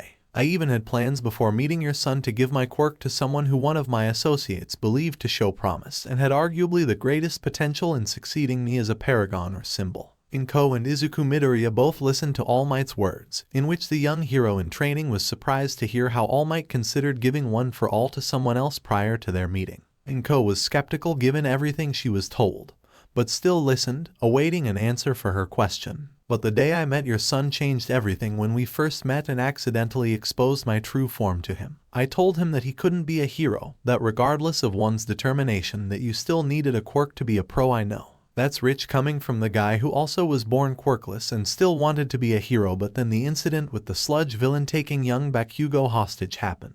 I was in the crowd when it started and tried to use One for All to save him. But my usage of the quirk previously when I met Midoriya had left me fatigued and unable to focus. The other pro heroes tried to do their best, but the villain had a hostage which limited their approach, not wanting a child's blood on their hands. And then it happened. My Izuku rushed in to try and save Katsuki, Inko said, wiping away her tears though remained upset. The police came to our house that day and told us how reckless and dangerous it was that my son attempted to save someone without a quirk. Mitsuki Bakugou's bully of a son makes it on the news just because he was taken hostage by the villain and had a quirk.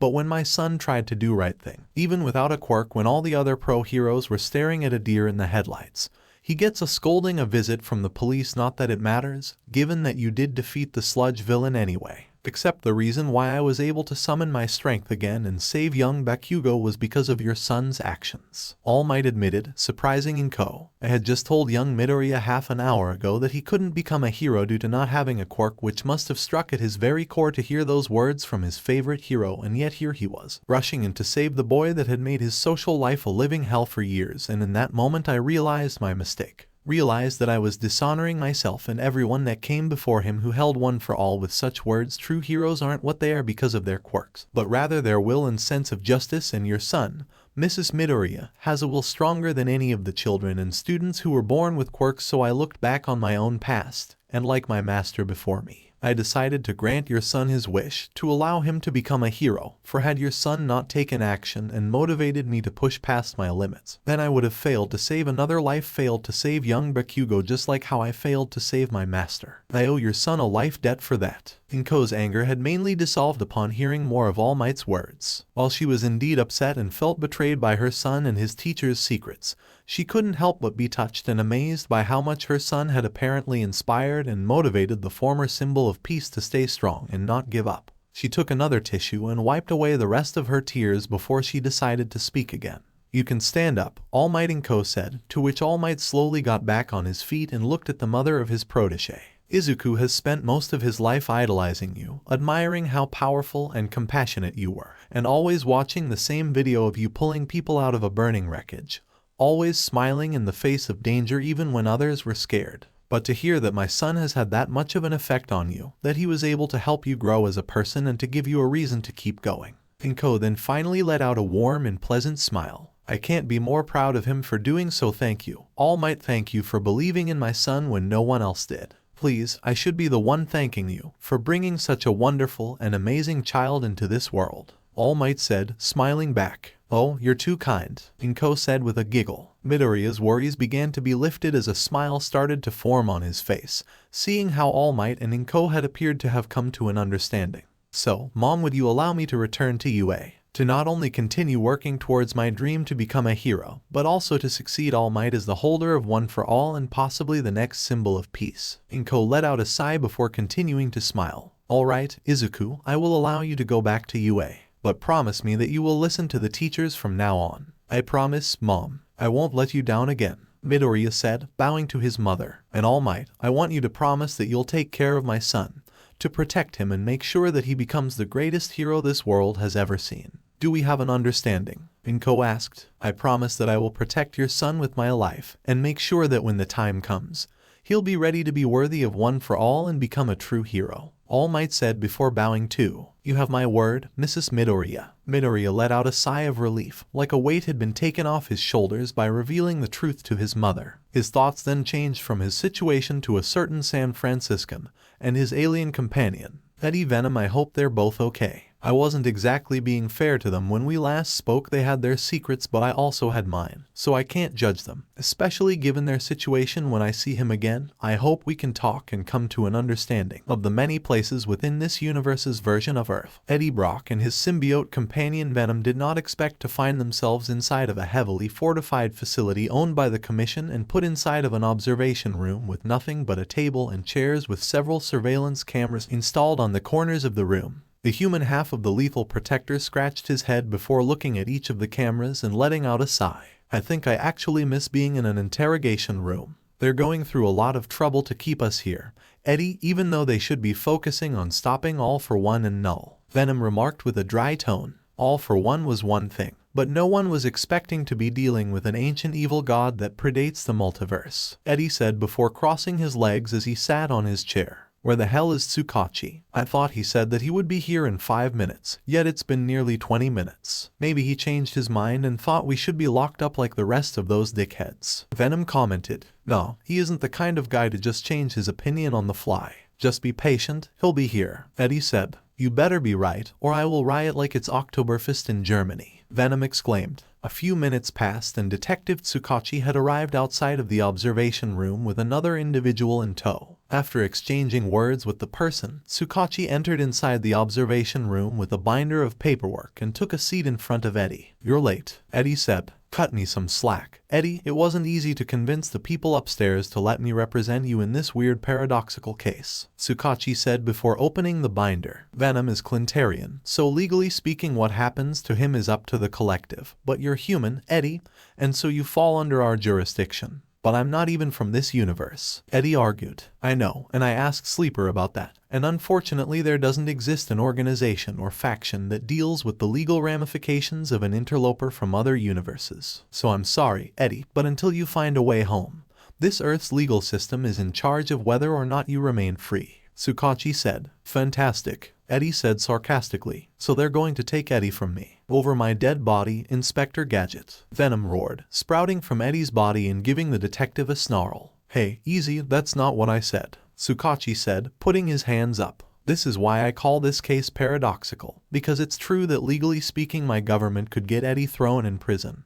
But the thing is, Eddie is Venom's host. He relies on him for things like sustenance and tapping into his full power. Without a host, Venom is not only weaker, but would eventually starve and die." "Yeah, no shit, Sherlock, we know that already," Venom yelled. "Yes, but what I mean is this is how you stay out of prison," Tsukachi said. "Flintarian law, as explained to me by Sleeper, dictates that if one of their kind has found a host that has achieved full symbiosis between partners, then the symbiosis must remain connected to ensure both organisms' survival and growth. So even if they could arrest me, they can't remove Venom, otherwise it jeopardizes his well-being." Eddie asked. "Think of yourself as his service dog or animal basically," Tsukachi awkwardly, realizing how demeaning that sounded. "Service dog. Ha ha ha ha ha. Suck on that one, Eddie. If I'm a parasite, then you're my bitch. Ha ha ha ha ha. Venom roared as he laughed hysterically, much to Eddie's anger and embarrassment. Yeah, laugh it up, you oversized licorice, Eddie said with a groan. But you're basically saying that they can't put me in prison while bonded to Venom. Correct, so because of conflicting laws between our planets, both of you are technically free men, Tsukachi clarified. Technically, Eddie asked, raising a brow. Yes, well, the commission may have agreed to stop badgering you and trying to put you in jail, but they still wanted you to have consequences for your actions, given that you have murder charges against you. Tsukachi explained. No one would have missed those two assholes, especially that muscly-bound freak, Venom yelled before being reeled back by Eddie. Bear with me, will you? Tsukachi asked, frustrated. So we're going back to UA? Eddie asked. No, they don't want you on school grounds anymore. Instead, the commission has assigned a pro hero to you to be your handler. They'll be watching and monitoring your activities and intend to stop you from doing anything that goes outside of what you're allowed to do under the Clintarian and Hero Alliance, Tsukachi explained. Great, and what about Sleeper and Null? Should we be fighting that war too? Eddie asked. The collective have asked Sleeper to take you under his wing, and so when you're not with your handler, you're with him helping to thwart Null's return. Tsukachi replied. Well, guess we get to be a big hero after all, Eddie, Venom remarked. And who is my handler then? Eddie asked. That would be me, a male voice said, catching the attention of Tsukachi and Eddie. The source of the voice that was walking into the observation room appeared to be a tall, slender man with a gray suit, red tie with white polka dots, had green hair with yellow highlights that were combed back and yellow-framed glasses. Pro-hero fans would recognize this gentleman as Sir Night-Eye, the former sidekick of All Might and now a pro-hero in his own right that runs his own agency. Sir Night-Eye took a seat before observing Eddie and Venom. This is our handler. Looks like some pencil-pushing office worker with hair streaks, Venom commented, much to Night-Eye's visual annoyance. This is Mirai Sasaki, otherwise known as Sir Night-Eye, one of Japan's most seasoned pro-heroes and arguably one of the planet's greatest tacticians, Tsukachi explained. So you're the major annoyance in the commission's rear end, and judging from your symbiotic companion's smart mouth, I can see why, Night-Eye said before adjusting his eyes. Whatever you say, Mr. Verbose, Eddie said with a shrug. You fancy yourself a comedian, do you? I, for one, believe that there is no point in a society that is deprived of humor and energy, so the next time you feel like making jokes, it better be a good one, Night-Eye said, glaring at Eddie with an intense stare. How the hell can this guy talk about humor while looking so menacing at the same time?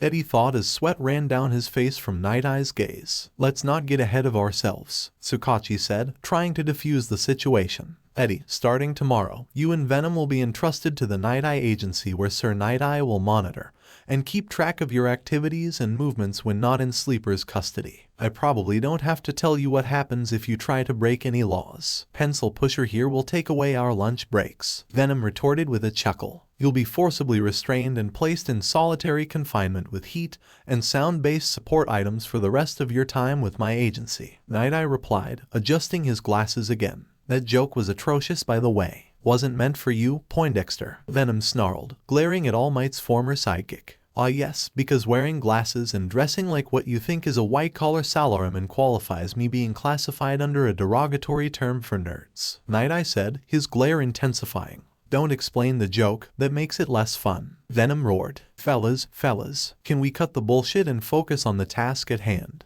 Eddie exclaimed, getting the symbiote and pro-hero's attention. Thank you, Tsukachi. Anything else I should know about this arrangement? Well, Sir Night-Eye does have the authority to grant you use of Venom's abilities if he deems it necessary for the situation or as a last resort, Tsukachi replied. So we can fight alongside the pros? Eddie asked. Only if my predictions or data determine that it would be the best course of action, so don't expect me to just call on you for each and every battle, Night-Eye clarified. Predictions? Eddie asked. Sir Night-Eye's quirk is called Foresight. It allows him to predict and see the future actions and movements of anyone he touches and gives eye contact to for an hour, Tsukachi explained. So he's a psychic, Venom commented. Oh please, I'm not some charlatan with a crystal ball and tarot cards. My quirk is true precognition in action, and has allowed me to formulate thousands of different strategies throughout my career as both a sidekick and a pro-hero, Night-Eye stated as he adjusted his tie, including any strategies that may or may not involve your symbiotic powers. Look, I don't expect to fight every battle, just the ones that will help in stopping Null and get us home. Eddie said, crossing his arms. Yes, the King in Black, the creator of the symbiotes, the same creations who imprisoned their master to prevent him from destroying the multiverse. I was also in attendance at the conference too. Mr. Brock, I am well aware of what must be done, Night Eye said with a sigh before standing up. Anyway, I suggest we get going before the commission changes their mind. Follow me please. Eddie sighed before standing up and followed Night Eye as venom retracted into his body. Catch you later, Tsukachi. Hope we don't meet again like last time, like when I broke the law. Yeah, too soon. Okay, bye. Eddie exited the observation room while Tsukachi just let out an amused grunt as he closed the binder. Good luck, my friend. Hopefully you'll make it back sooner or later. Team Reservoir Dogs, a small villain group who you could say were the opposite spectrum of the Volcano thieves, who were considered to be the best mercenaries in the country. This team was mainly a petty group of thugs who had just stolen a cash register from a nearby store and took on a local pro hero and escaped. But they were not prepared for what they went through next, for while they attempted to escape the crime scene, they were chased down by another group, one that was more relentless, brutal and efficient in nature. They were remnants of the once powerful Yakuza crime syndicates that used to be the undisputed rulers of the criminal underworld in Japan. That is until All for One usurped them and made the Yakuza near obsolete in terms of the authority and power they commanded, which led to most pro-heroes and villains seeing the Japanese mafia as a joke. There were 4 individuals, each of them wearing what looked to be plague doctor masks, as they watched the burning wreckage of what one could only describe as something from a horror or disaster film, with the flayed body parts of Team Reservoir Dogs scattered around the scene. A bunch of capable adults got together and all they stole was a convenience store register. The one standing closest to the wreckage wondered before letting out a small chuckle. With this big a gang, they should have shot for a loftier goal. He then scratched his mask as he addressed the group of thugs, 3 of them appearing to be infused with parts of the totaled truck while one was in the street. You guys aren't well. What you need is a cure. We got the money. We should skedaddle before any heroes get here. Yeah. A member of the group who was sitting on a nearby traffic light asked. Overhaul. They're all sick. Every last one of them. The one now known as Overhaul stated. Yes, I guess you could say that this society is sick. Sick with the disease known as hero syndrome. A male voice spoke behind the 4 masked criminals, causing them to turn around. The F, who's there? Said the one with the hat and cloak. Easy there, Shin Namoto. I come in peace and mean you no harm. The voice said as someone came into the masked group's field of vision, with the first thing they noticed being the bald and scarred head with a spiral etched into the forehead. So it was true. You did escape All Might's final blow to fight another day. To what do I owe the pleasure of your arrival? All for one, Overhaul asked, his gaze fixed on the symbol of evil's presence. The room that Himiko Toga stayed in was cold and mostly empty, being only provided with a small bed, though it was never meant to be used as a living space to begin with. The only other things contained in the room was an LED light fixture that flickered sporadically, and a vent on the upper corner on the right side of the room, just across the door. Suffice to say, Toga was not in the best of situations, especially having a psychotic and rebellious symbiote inside of her bloodstream. She was expected to not only keep Carnage inside of her despite no longer wishing to be her host, but also was expected to be a lab rat for All for One and Dr. Garaki's new project. They could have at least left a movie on or gave me a book or something, Toga remarked in a gloomy tone. Yeah, makes you wonder if you're even still part of the League, Carnage said with a sardonic tone. I'm still not talking to you, Toga said with a huff. Who said I wanted to talk? I was just stating the obvious, Carnage retorted condescendingly. I am a member of the League of Villains. I go out for missions, I kill targets and take the blood of those I need to impersonate when infiltrating the enemy, Toga argued, only to come crawling back to this shithole to be prodded and poked at like a zoo animal. Carnage said with a cackle. Don't give me that BS. I know you're hating this just as much as I am. After all, you're the one they want as their symbiote baby mama. Toga yelled at the Crimson Symbiote. Say that again. I dare you. Let's find out what happens when you say those little 3 words again.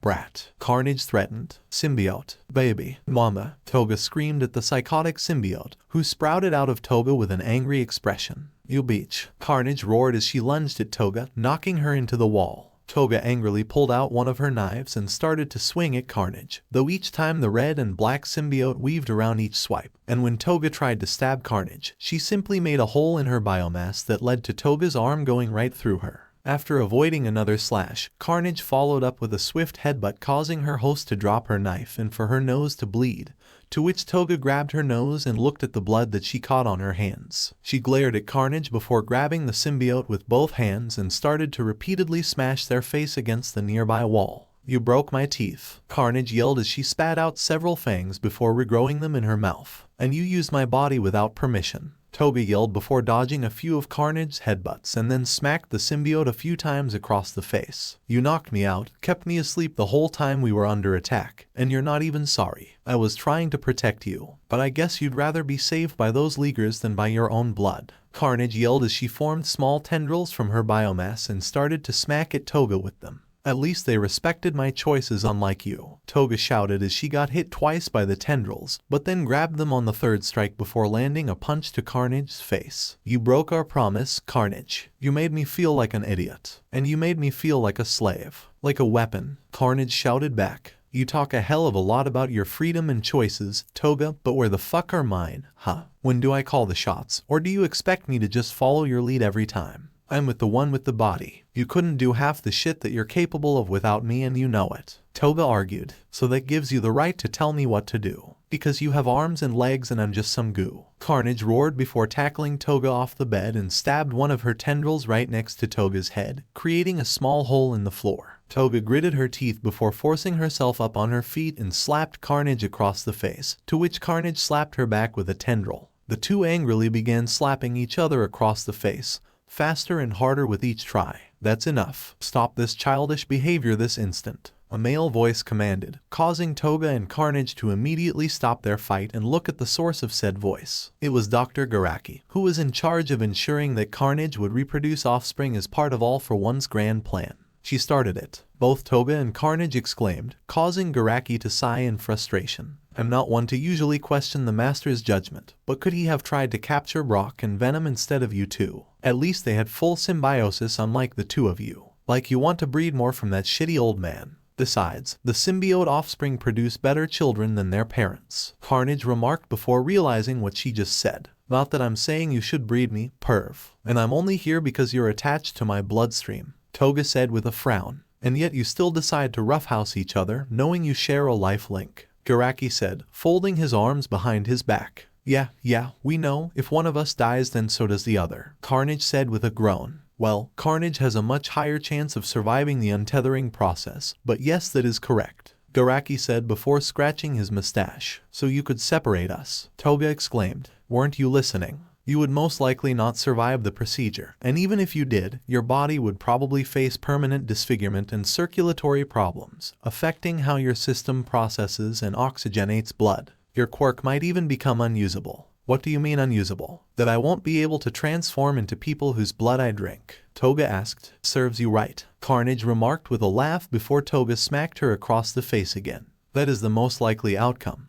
Which is why I recommend you both just cooperate and stop bickering and attacking each other like angry conjoined twins," Dr. Garaki stated. "HMPH," both Toga and Carnage said, looking away from one another before crossing their appendages respectively, causing Garaki to groan in frustration. "Teenagers," the doctor said in disgust before opening the room's door. "This way, ladies. Time for today's tests." "Ugh, fine," Toga said in a pouty tone as she walked out of the room with Garaki, who as she was walking past him put a syringe in her arm, taking some of her blood. "Oh yeah, just take my blood, why don't you? You're welcome, by the way. Yeah, that was also a part of me you just took, so no funny ideas, old man," Carnage warned. "Just head to the testing site already," Garaki said, as he carefully placed the blood sample into a beaker. Toga rolled her eyes as she and Carnage headed across a dimly lit hallway over to where Garaki's tests would take place. Inside of the testing site there were several nomus placed around the area, currently offline and unconscious, awaiting to be given orders. Garaki outfitted Toga with a special harness he invented, one that monitors her vitals and Carnage synchronization with her host. "I hope I don't have to remind you that this project requires that the two of you achieve symbiosis, much like during the raid on the UA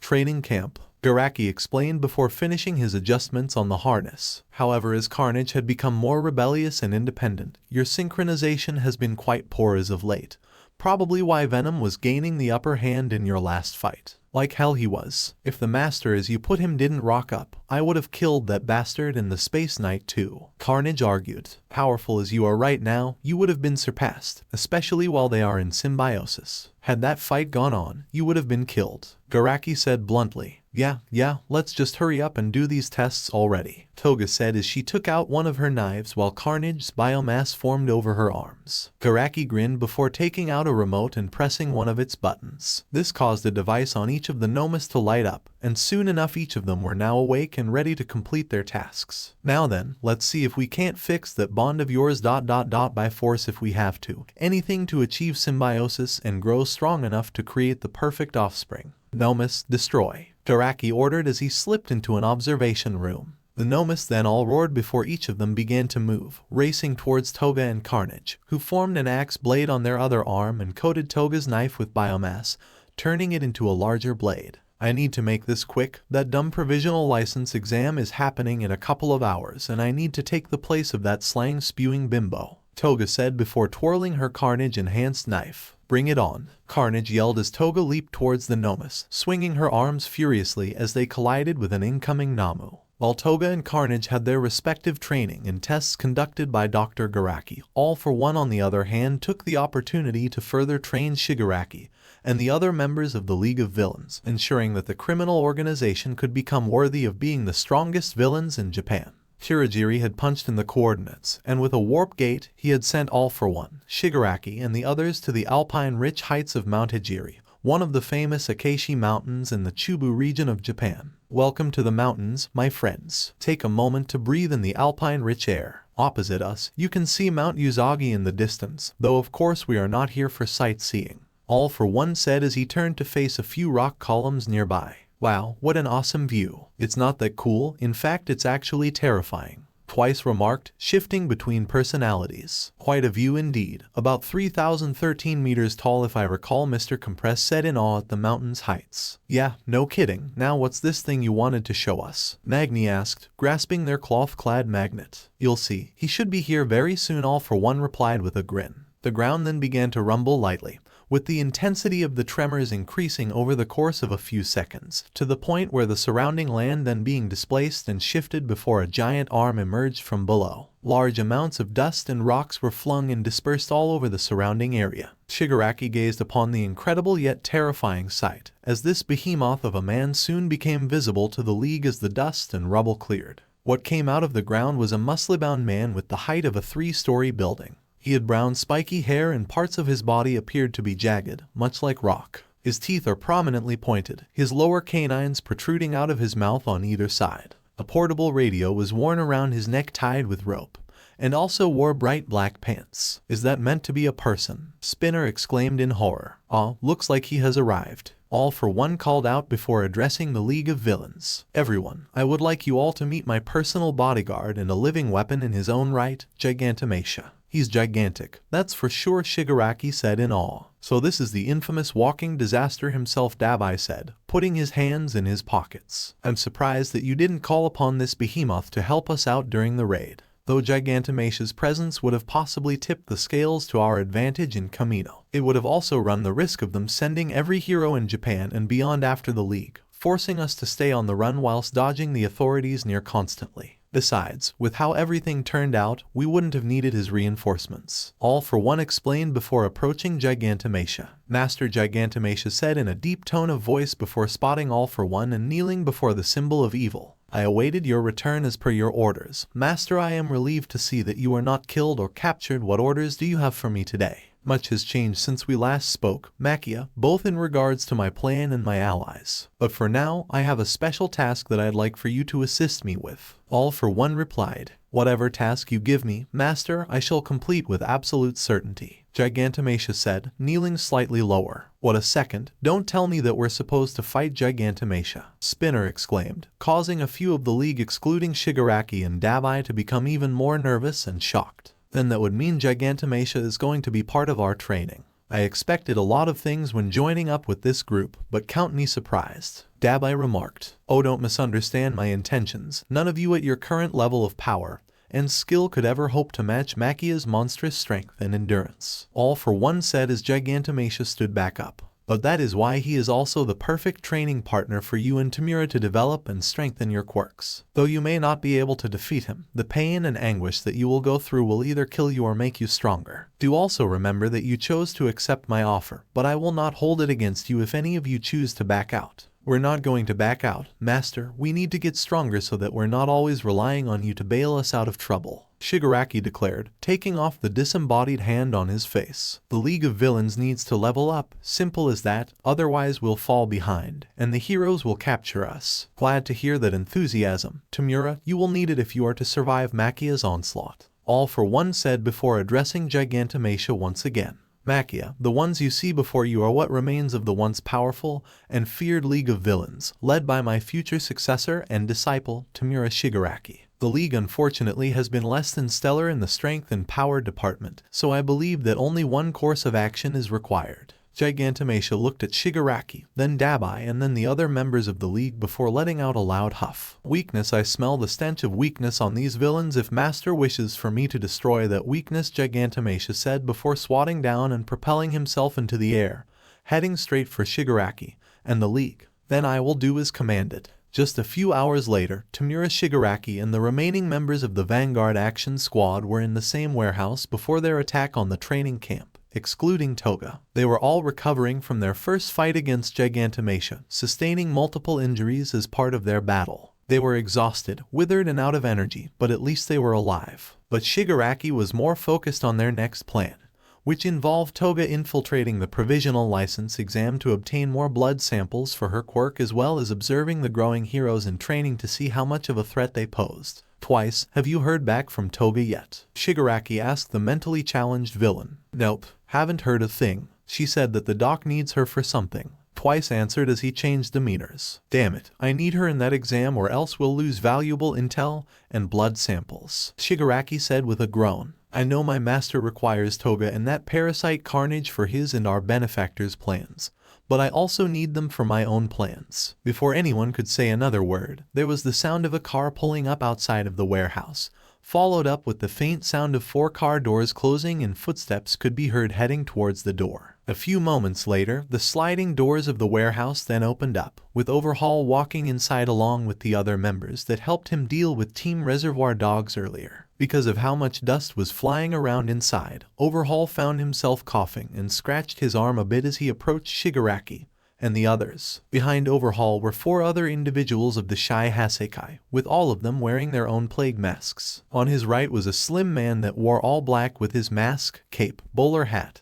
and 3/4 baggy pants along with his pale sneakers. Directly behind Overhaul was a tall and muscular individual who was hunched over enough to show a short man with stubby legs and thin arms standing on his back. The short one wore a black bodysuit and white mask, while the larger individual wore a black tank top, green pants, and massive gauntlets along with his black plague mask. On Overhaul's left had an average build, sporting a long white raincoat while having the hood over his head, and his plague mask was black with a gold trimming, and also wore black boots. Overhaul himself had a narrow build with short, shaggy auburn hair that was parted to the right. His eyes are thin, their irises small and gold, with rather long lower eyelashes and small eyebrows. On his left ear were 3 beaded lobe piercings. He also wore a black dress shirt with matching dress pants, a pale gray tie around his neck and a belt with a long, thin buckle around his waist. Over this, he wears a dark olive green bomber jacket with a thick purple fur collar and white lace-up sneakers with tan soles and no socks. He wore white surgical gloves on his hands and his signature magenta plague mask over his mouth, which is tipped and embroidered with gold.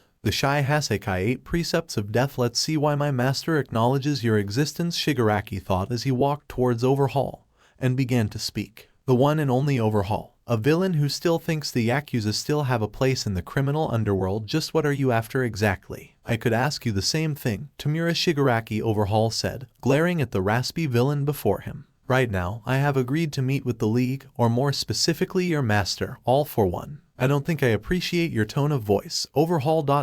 You sound awfully arrogant for some Yakuza punk, Shigaraki said, glaring back at Overhaul. The boss ain't some punk you can disrespect. I suggest you keep your mouth shut or we'll do it for you, the short man threatened as he pointed at Shigaraki. You first, half pint, Dabai said, stepping next to Shigaraki and looking at the short man. Now, Tamura and Dabai, a familiar voice said, belonging to All for One, who seemed to just appear out of the shadows, levitating with his arms stretched out. That's no way to treat guests. Master, forgive me, Shigaraki said, kneeling before All for One. It seems that you found this place easy enough with my directions. All for One said, addressing Overhaul. Yes, we did. The coordinates lead us right to your base of operations. Overhaul remarked. Then by all means, enter, for we have much to discuss, All for One said as he led Overhaul and his crew inside, eventually reaching a small room within the warehouse. Ever since they were forced to retreat to the warehouse, the League of Villains had tried to make the place as livable as possible, which included adding furniture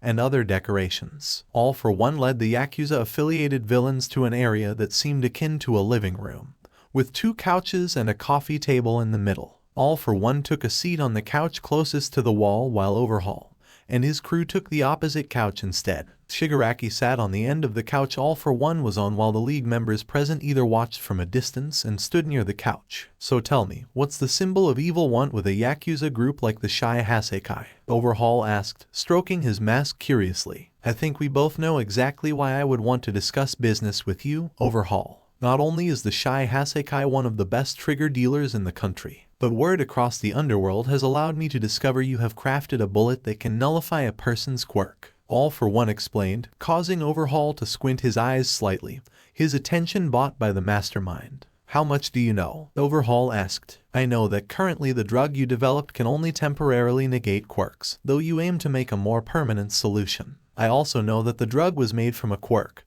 that you're using someone, or rather parts of someone, as your secret ingredient. All for One explained. Sounds like you've done your homework, Overhaul said as he scratched his head. But yes, the drug currently can only nullify a person's quirk for a couple of hours at best, though each time I have synthesized and refined the formula to be more potent. Soon enough, I will have a version of the drug that will take away a person's quirk permanently. It's only a matter of time. From the sounds of things, you've tested the effects of the drug each time you've brewed it. All for One said, stroking his chin. More specifically, you've sold the drug to small-time crooks and villains who wanted to even the odds against the heroes by not just juicing themselves with trigger, but also robbing them of their power with these bullets of yours. Kill 2 birds with 1 stone, make money while also experimenting with untested strains of the drug. Overhaul explained. So is that what this is about? Are you just another villain seeking to even the odds, as you put it before? Overhaul. If you truly know how my mind works, then you should also realize that whatever machinations I have conjured up that involve your drug is far more important and grand than just trying to even the odds. What I intend to do is to create the ultimate weapon,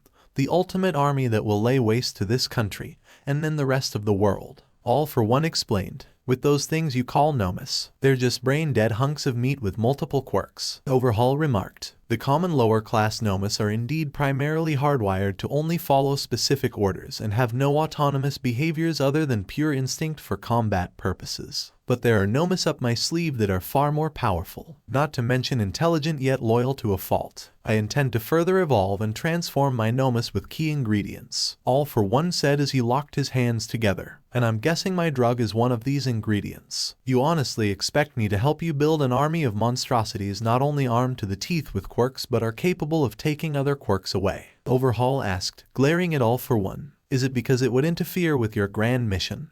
Overhaul. The mission to cure this world? All for One asked back. Quirks are the reason why the Yakuza are seen as a joke in this era. They were once feared across all of Japan, even in other countries, but now we're just relics to these people, to these heroes as they call themselves, a bunch of irrelevant crime lords trying to relive the glory days, as the media put it. I want to create a world where the name Yakuza inspires fear and power once more. Overhaul explained as he clenched his fist before slamming it on the coffee table, shattering it into several pieces. What the hell, man? We just bought that table. Twice shouted angrily. Overhaul let out a sigh before taking off one of his gloves and touching his bare hand on the broken parts of the table. Apologies, that subject works me up at times, but fortunately I can fix a simple table. The Yakuza-affiliated villain said as he started to reassemble the broken pieces, and in the blink of an eye, that reformed the table back to its previous state of condition, impressing All for One. So this is Overhaul's quirk, also known as Overhaul, Shigaraki thought as he watched Overhaul in action.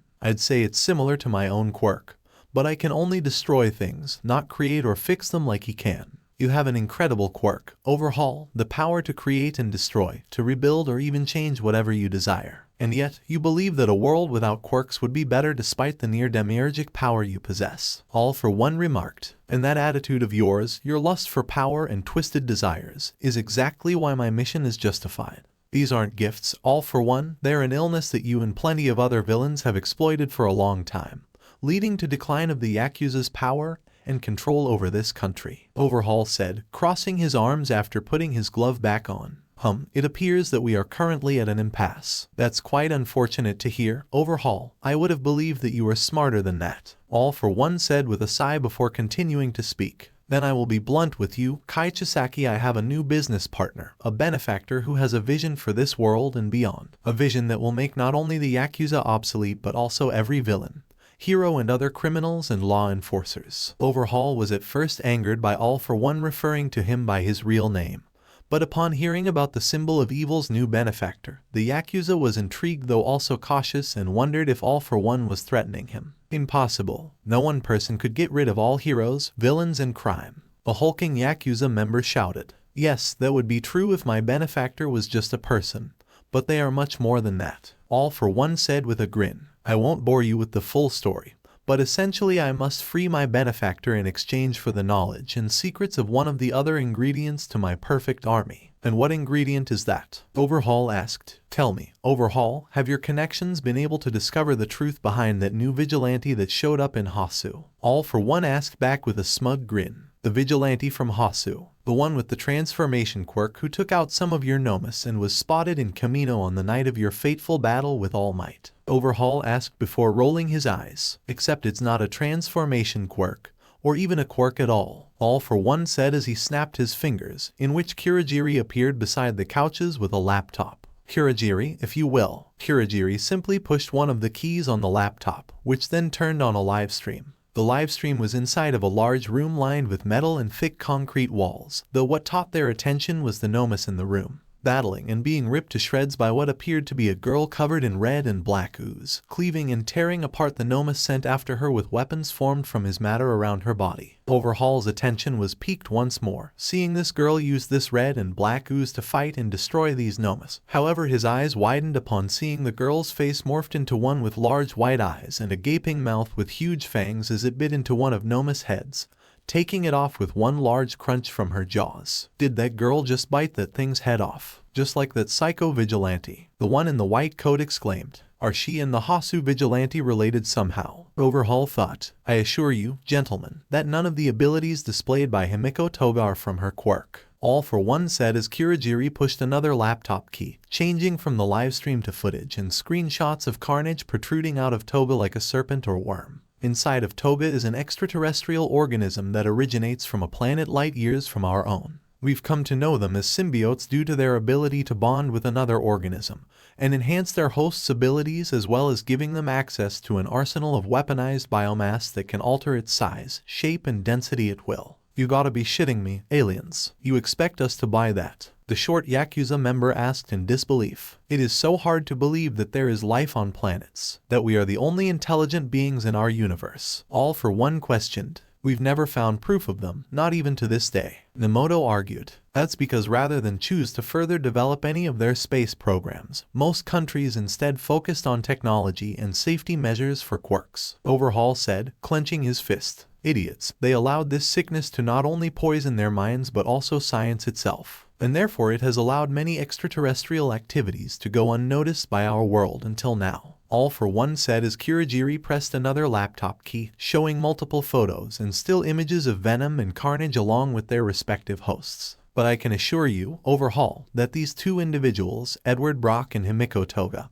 are hosts for these symbiotes known as Venom and Carnage. And so your grand plan is to combine nomus, symbiotes, and my drug together? Overhaul asked curiously. Precisely, All for One replied. Imagine an army of nomus who can adapt and evolve their tactics, abilities, and biology as they fight and feed, possessing multiple quirks that compensate for their symbiotic partner's weaknesses and also being capable of nullifying the quirks of others, especially pro-heroes. So then what? You decide who gets to keep their quirk and who doesn't. If it were me, I'd be using them to eradicate all quirks, Overhaul said with a glare. You have a point, I will acknowledge that. But maybe I wasn't being specific enough. All for One said as he stood up. I'm offering you a choice, Overhaul, a choice of either survival or annihilation. You and the Shy Hasekai can either join my new vision for this world or you can be destroyed alongside the old world and hero society as a whole. Overhaul's expression didn't change, but his crew members had mixed reactions. From fear, anger, confusion, and disbelief. This guy is insane. One of them exclaimed. Did he just threaten the Shy Hasekai? Another said with a hint of anger. Legend or not, there's no way this man alone could destroy us, Nemoto said skeptically. You doubt my master's power. You'll regret that. Yakuza scum Shigaraki hissed in a venomous tone. What did you say, you villain trash? The hulking Yakuza yelled angrily, offended by the League of Villains leader's warning, as he rushed towards Shigaraki. However, as he threw a right hook towards his target, All for One intercepted it, blocking the large fist using only his index finger, completely halting their attack as the muscular Shy Hasekai member struggled to push his fist forward. What the fuck? He blocked Katsukame's punch with nothing but his finger. The Yakuza in the white coat exclaimed in disbelief. Why are you so surprised? This is the man who nearly killed All Might. Overhaul said with a sigh. Apologies, Katsukame, but I cannot allow any harm to come to Tamura at this point in time. All for One said before his arms swelled up and became shaped like a compressed spring,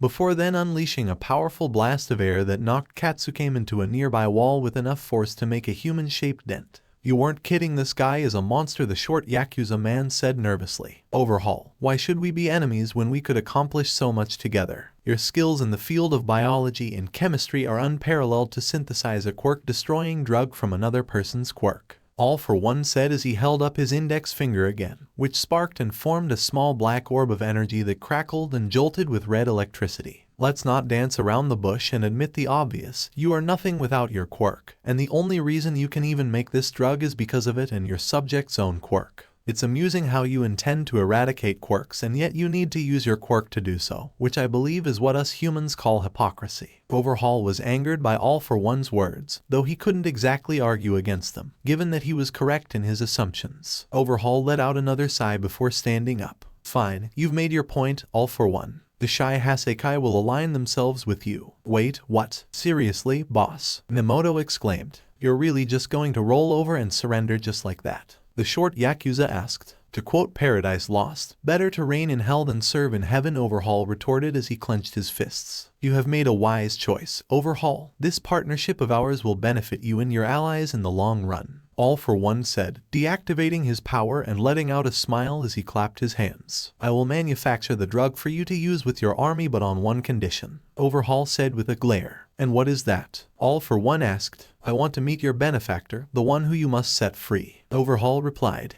I want to see if they're as important and powerful as you claim. All for One was silent for a few seconds, but then started to laugh in a hysterical manner, making the League and Shy Hasekai members minus Kurogiri and Overhaul nervous. Oh, Overhaul, if you knew what that request actually meant within the context of our situation, then you would be begging me to reconsider the terms of our agreement. But I can accept those terms for now. It's whether or not my benefactor will agree to this meeting that matters. As long as there's a chance, I'll take it, Overhaul said firmly. If you say so, welcome to the team, Kai Chisaki. All for One said, extending his hand out. Overhaul looked at All for One's hand for a few seconds before extending his own hand out, leading to the two villains shaking hands as the alliance between the League of Villains and Shy Hasekai had been established. A week had passed since Eddie and Venom were assigned to the Night Eye Agency as part of the legal arrangements formed from the Clinter and Commission's alliance. With Sir Night Eye as their handler, Eddie and Venom were doing minimal or trivial tasks around the building, with the current task having the two mop the floors in the agency's hallway. Eddie held one of the mops in his hands as he focused on mopping the end of the hallway he was on, while Venom had two mops which he was moving across the hallway floor with his tendrils, all while humming a certain anime song. Do you really need to keep humming that same song every time we mop? Eddie asked, annoyed by his symbiotic companion's antics. It's a good song, and I'm going to sing or hum it whenever I feel like it, Eddie. Venom responded, as he kept humming and mopping the floor. Whatever, just finish your end of the floor before Night Eye comes back and makes us do even more chores, Eddie said with a groan as he kept mopping. He's done nothing but give us chores for the past few days, and it's pissing me off. Sounds like someone misses being out there, catching and eating bad guys, Venom said with a chuckle. Not the eating part obviously, but I'd rather try and search for a way back home or help the others stop Null than doing these every day. Eddie explained before he put his mop back in the bucket and sat down on a nearby seat. I'm surprised that you of all people aren't freaking out and throwing a fit over not being able to fight and eat people. What are you saying, Eddie? That I can't do manual labor like other people because I'm a ravenous gelatinous blob from outer space? Venom asked with a smug grin. Is this because I said you couldn't get a job washing dishes the last time we fought? Eddie asked back. Maybe yes, Venom admitted before he put his mops down and retracted his tendrils back into Eddie's body. Oh ... well, you're doing a good job. Better than I am ... and that's high praise from a guy who got to interview Michael Morbius. Eddie remarked. Wasn't that the doctor who killed people? He was a vampire or something, right? Venom asked. He made fake blood which saved a lot of people and got a Nobel Prize, which he refused, and from the King of Sweden of all people. Eddie added. And then he became a vampire. Venom exclaimed. He's not a vampire. Vampires aren't real. Eddie argued. And yet me and the rest of my kind were created by an eldritch god of darkness. Venom commented smugly. Fair point, Eddie said with a sigh. As they stopped to have their break, the door at the end of the hallway opened and through it came a tall young man who appeared to be wearing the UA uniform. He had fair skin, blue beady eyes, and had blonde hair, the top arranged like a cowlick and the bottom swept back and went past his ears. All right, I made it on time, the blonde student exclaimed with excitement. Who's that meant to be? We haven't seen him around here before, Venom said, looking at the new arrival. Wait, that uniform he's got on, he's from UA, Eddie said, recognizing the uniform. I wonder if he knows how Midoriya and the rest of Class 1 are doing. The blonde student then noticed Eddie and Venom nearby and approached them. Hello there, you must be the ones that Sir mentioned. Sir, you mean Night Eye? Eddie asked. That's right, he said that the Hero Public Safety Commission put you under his thumb, at least to the extent that the law can allow given your unique situation, the blonde student replied with a smile. The name's Mirio Tagada, I'm a third year at UA High, doing my work studies here at the Night Eye Agency. Eddie Brock, nice to meet you, Eddie said with a lazy wave. This is Venom. We are the Lethal Protector, San Francisco's champion. Venom roared. Lethal Protector. I don't see how killing criminals exactly protects people, but to each their own, I guess, Tagada said, still having his upbeat demeanor. This kid's got a lot of positivity, Eddie thought before speaking again. I'm guessing you probably know about what's been going on. That Venom is an alien. Yeah, Sir mentioned that, though he also said there were a lot of things he couldn't share with me, at least not at this moment in time. Tagada remarked. I'm sure everything will work out in the end, for you and everyone else. Buff Tintin sure likes to act all happy-go-lucky, doesn't he, Eddie? Venom asked. Nothing wrong with a little optimism. Listen,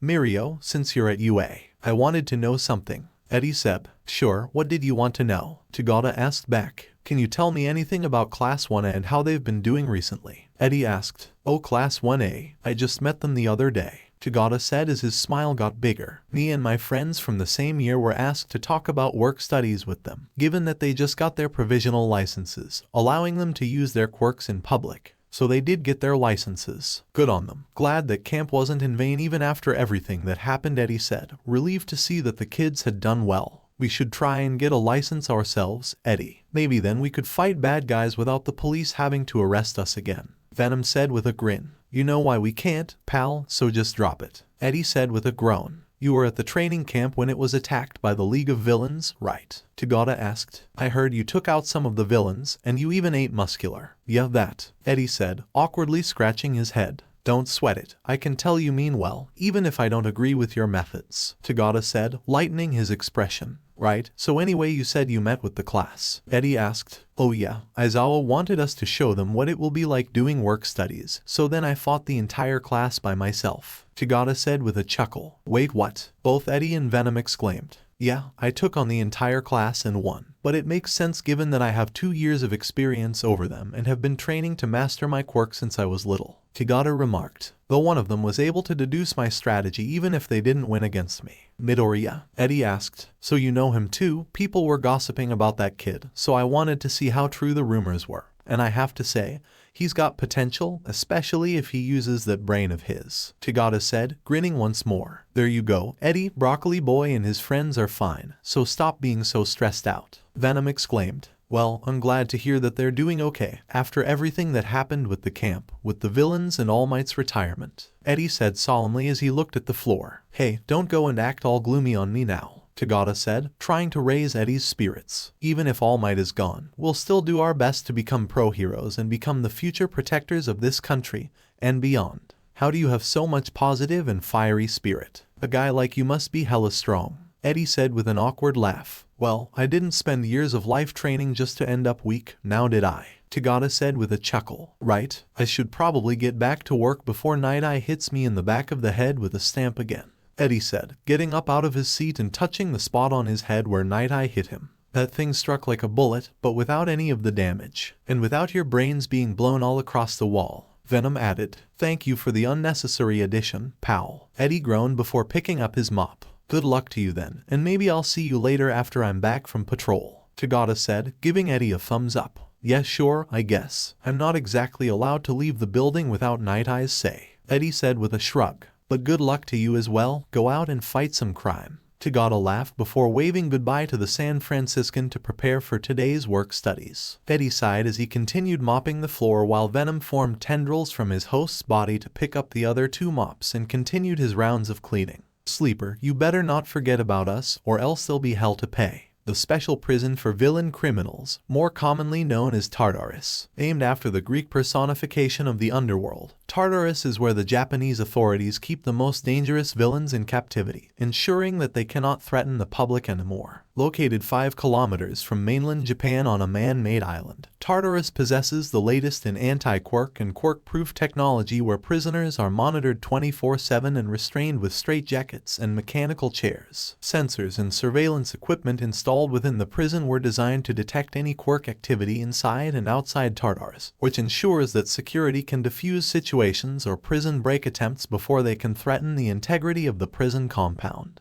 Tartarus is only accessible from a large bridge that leads into the mainland to the nearest city, blocked off from the public by a large gate known by prison employees and pro-heroes as the Bronze Gate. Though Tartarus has faced a few accusations regarding the violation of human rights and abuse towards prisoners, the prison has more or less served as the country's best compound for incarcerating villains with. The Hero Public Safety Commission had sent their top enforcer, the number 3 Hero Hawks, alongside a few board members to conduct business with a certain prisoner inside Tartarus walls. After driving across the bridge and signing themselves in at the front office, Hawks and his superiors were taken to a visiting room, which was composed of 2 rooms separated by a glass wall with 2 rooms opposite them with 3-way mirrors so that the prison guards could monitor their conversation. 2 of the board members sat down while the third one stood near the glass wall, and Hawks stood there, letting out a yawn before doing a few stretches with his limbs. Try to take this seriously, Takami, one of the board members said. Yeah, I know how this goes, Hawks said with a nonchalant demeanor. The president was specific about ensuring this deal goes smoothly, so none of your smart mouthing today. Understand? Another board member asked. Relax, I know when to turn it off, Hawks said as his demeanor shifted from laid back to stoic. We're bringing in the prisoner now, please stay away from the glass, a prison guard said through the speakers. Hawks and the standing board member moved away from the glass wall as they heard the sound of the door buzzing from the other end.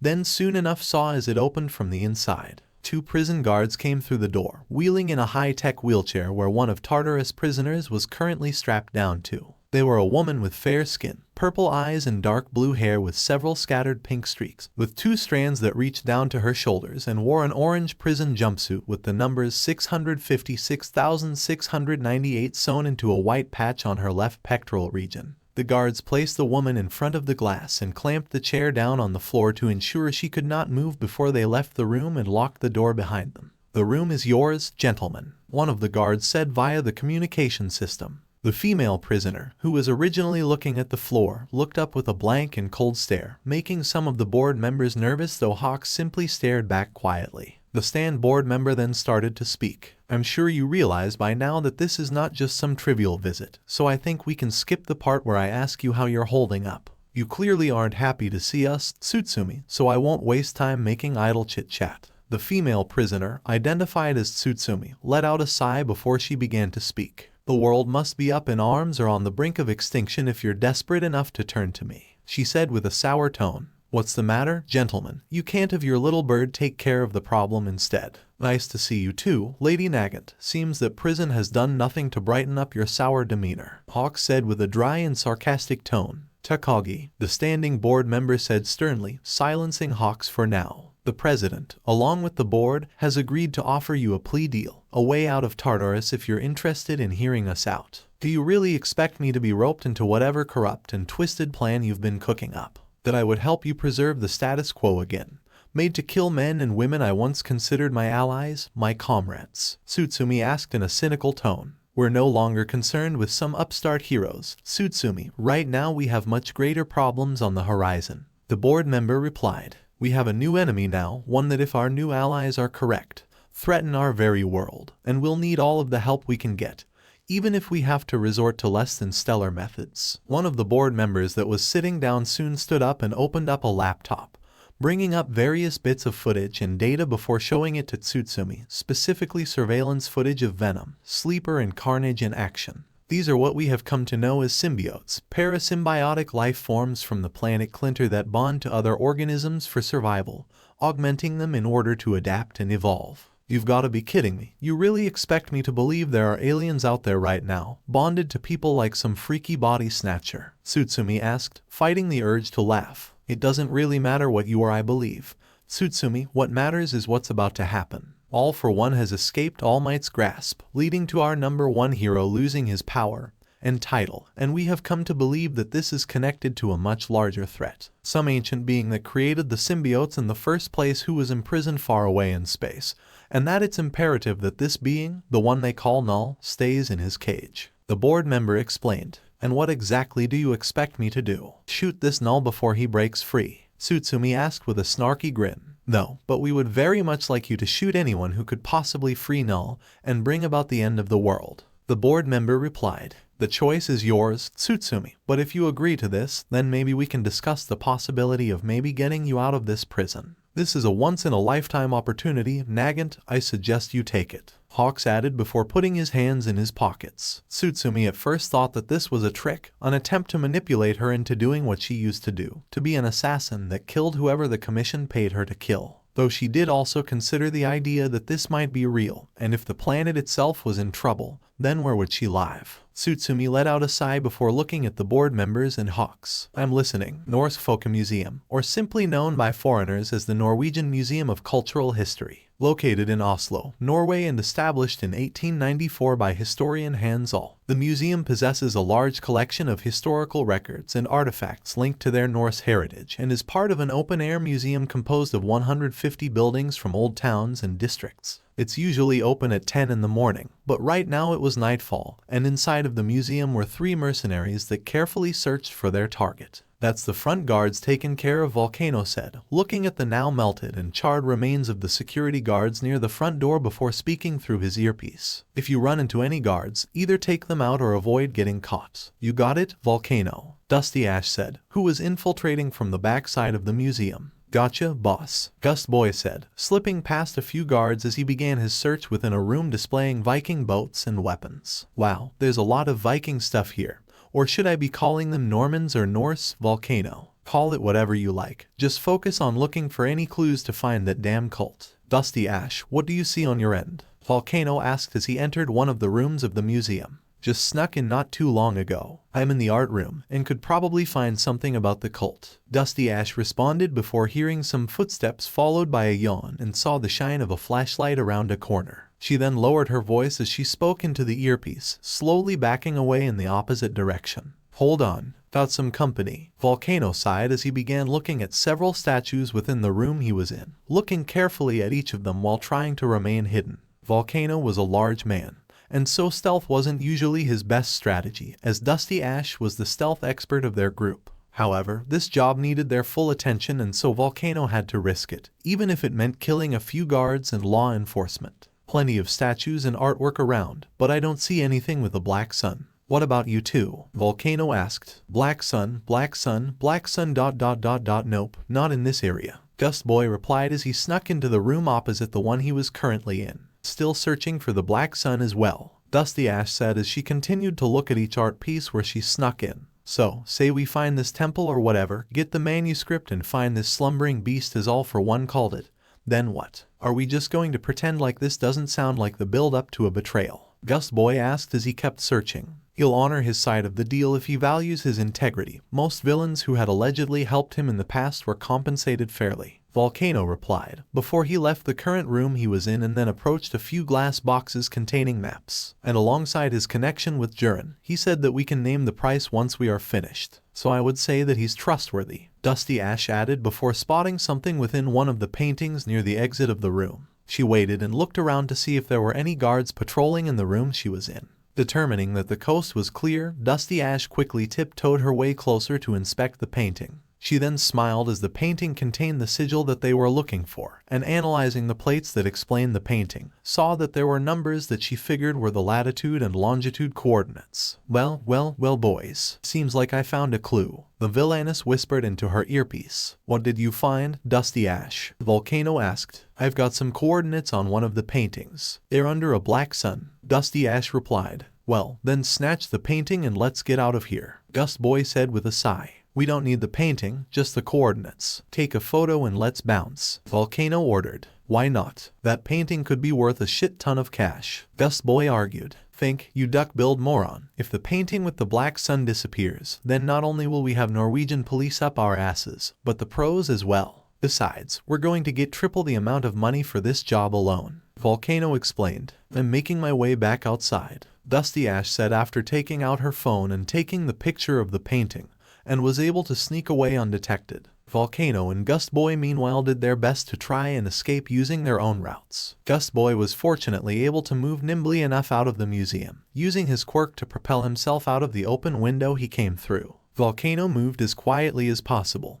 However, he bumped into a wall to which one of the guards ran over to see what happened, only to get a face full of lava, blasting the top half of their body off while the rest melted on the spot. Maybe we should have only sent Dusty Ash, Volcano thought as he quickly escaped the museum through a nearby door that led outside. I'm outside, rendezvous back at the inn, and remember your disguises. You mean our civilian clothes? Gust Boy asked as he landed near a tree where a duffel bag containing his clothes and belongings was. No, the mariachi uniform we got back at our job in Mexico. Of course I meant your civilian clothes, Volcano shouted, being far enough from the museum to be able to speak louder. Just get dressed and head back to our room at the inn. Already on it, Dusty Ash said as she picked up her own duffel bag and speed walked away to find a place to change, occasionally looking back to make sure she isn't followed. Volcano groaned before reaching his duffel bag, and after getting changed into his civilian clothing he then headed back towards the inn they were staying in on the outskirts of Oslo. Volcano was wearing an orange V-neck shirt with buttons, a black leather jacket and gray denim jeans with black boots. Heizono's fashion sense is always on point, Volcano thought as he picked up his duffel bag and started to move. Eventually he arrived at the inn, a place known as Vanaheim Heights, to which Volcano went inside and went immediately to his room,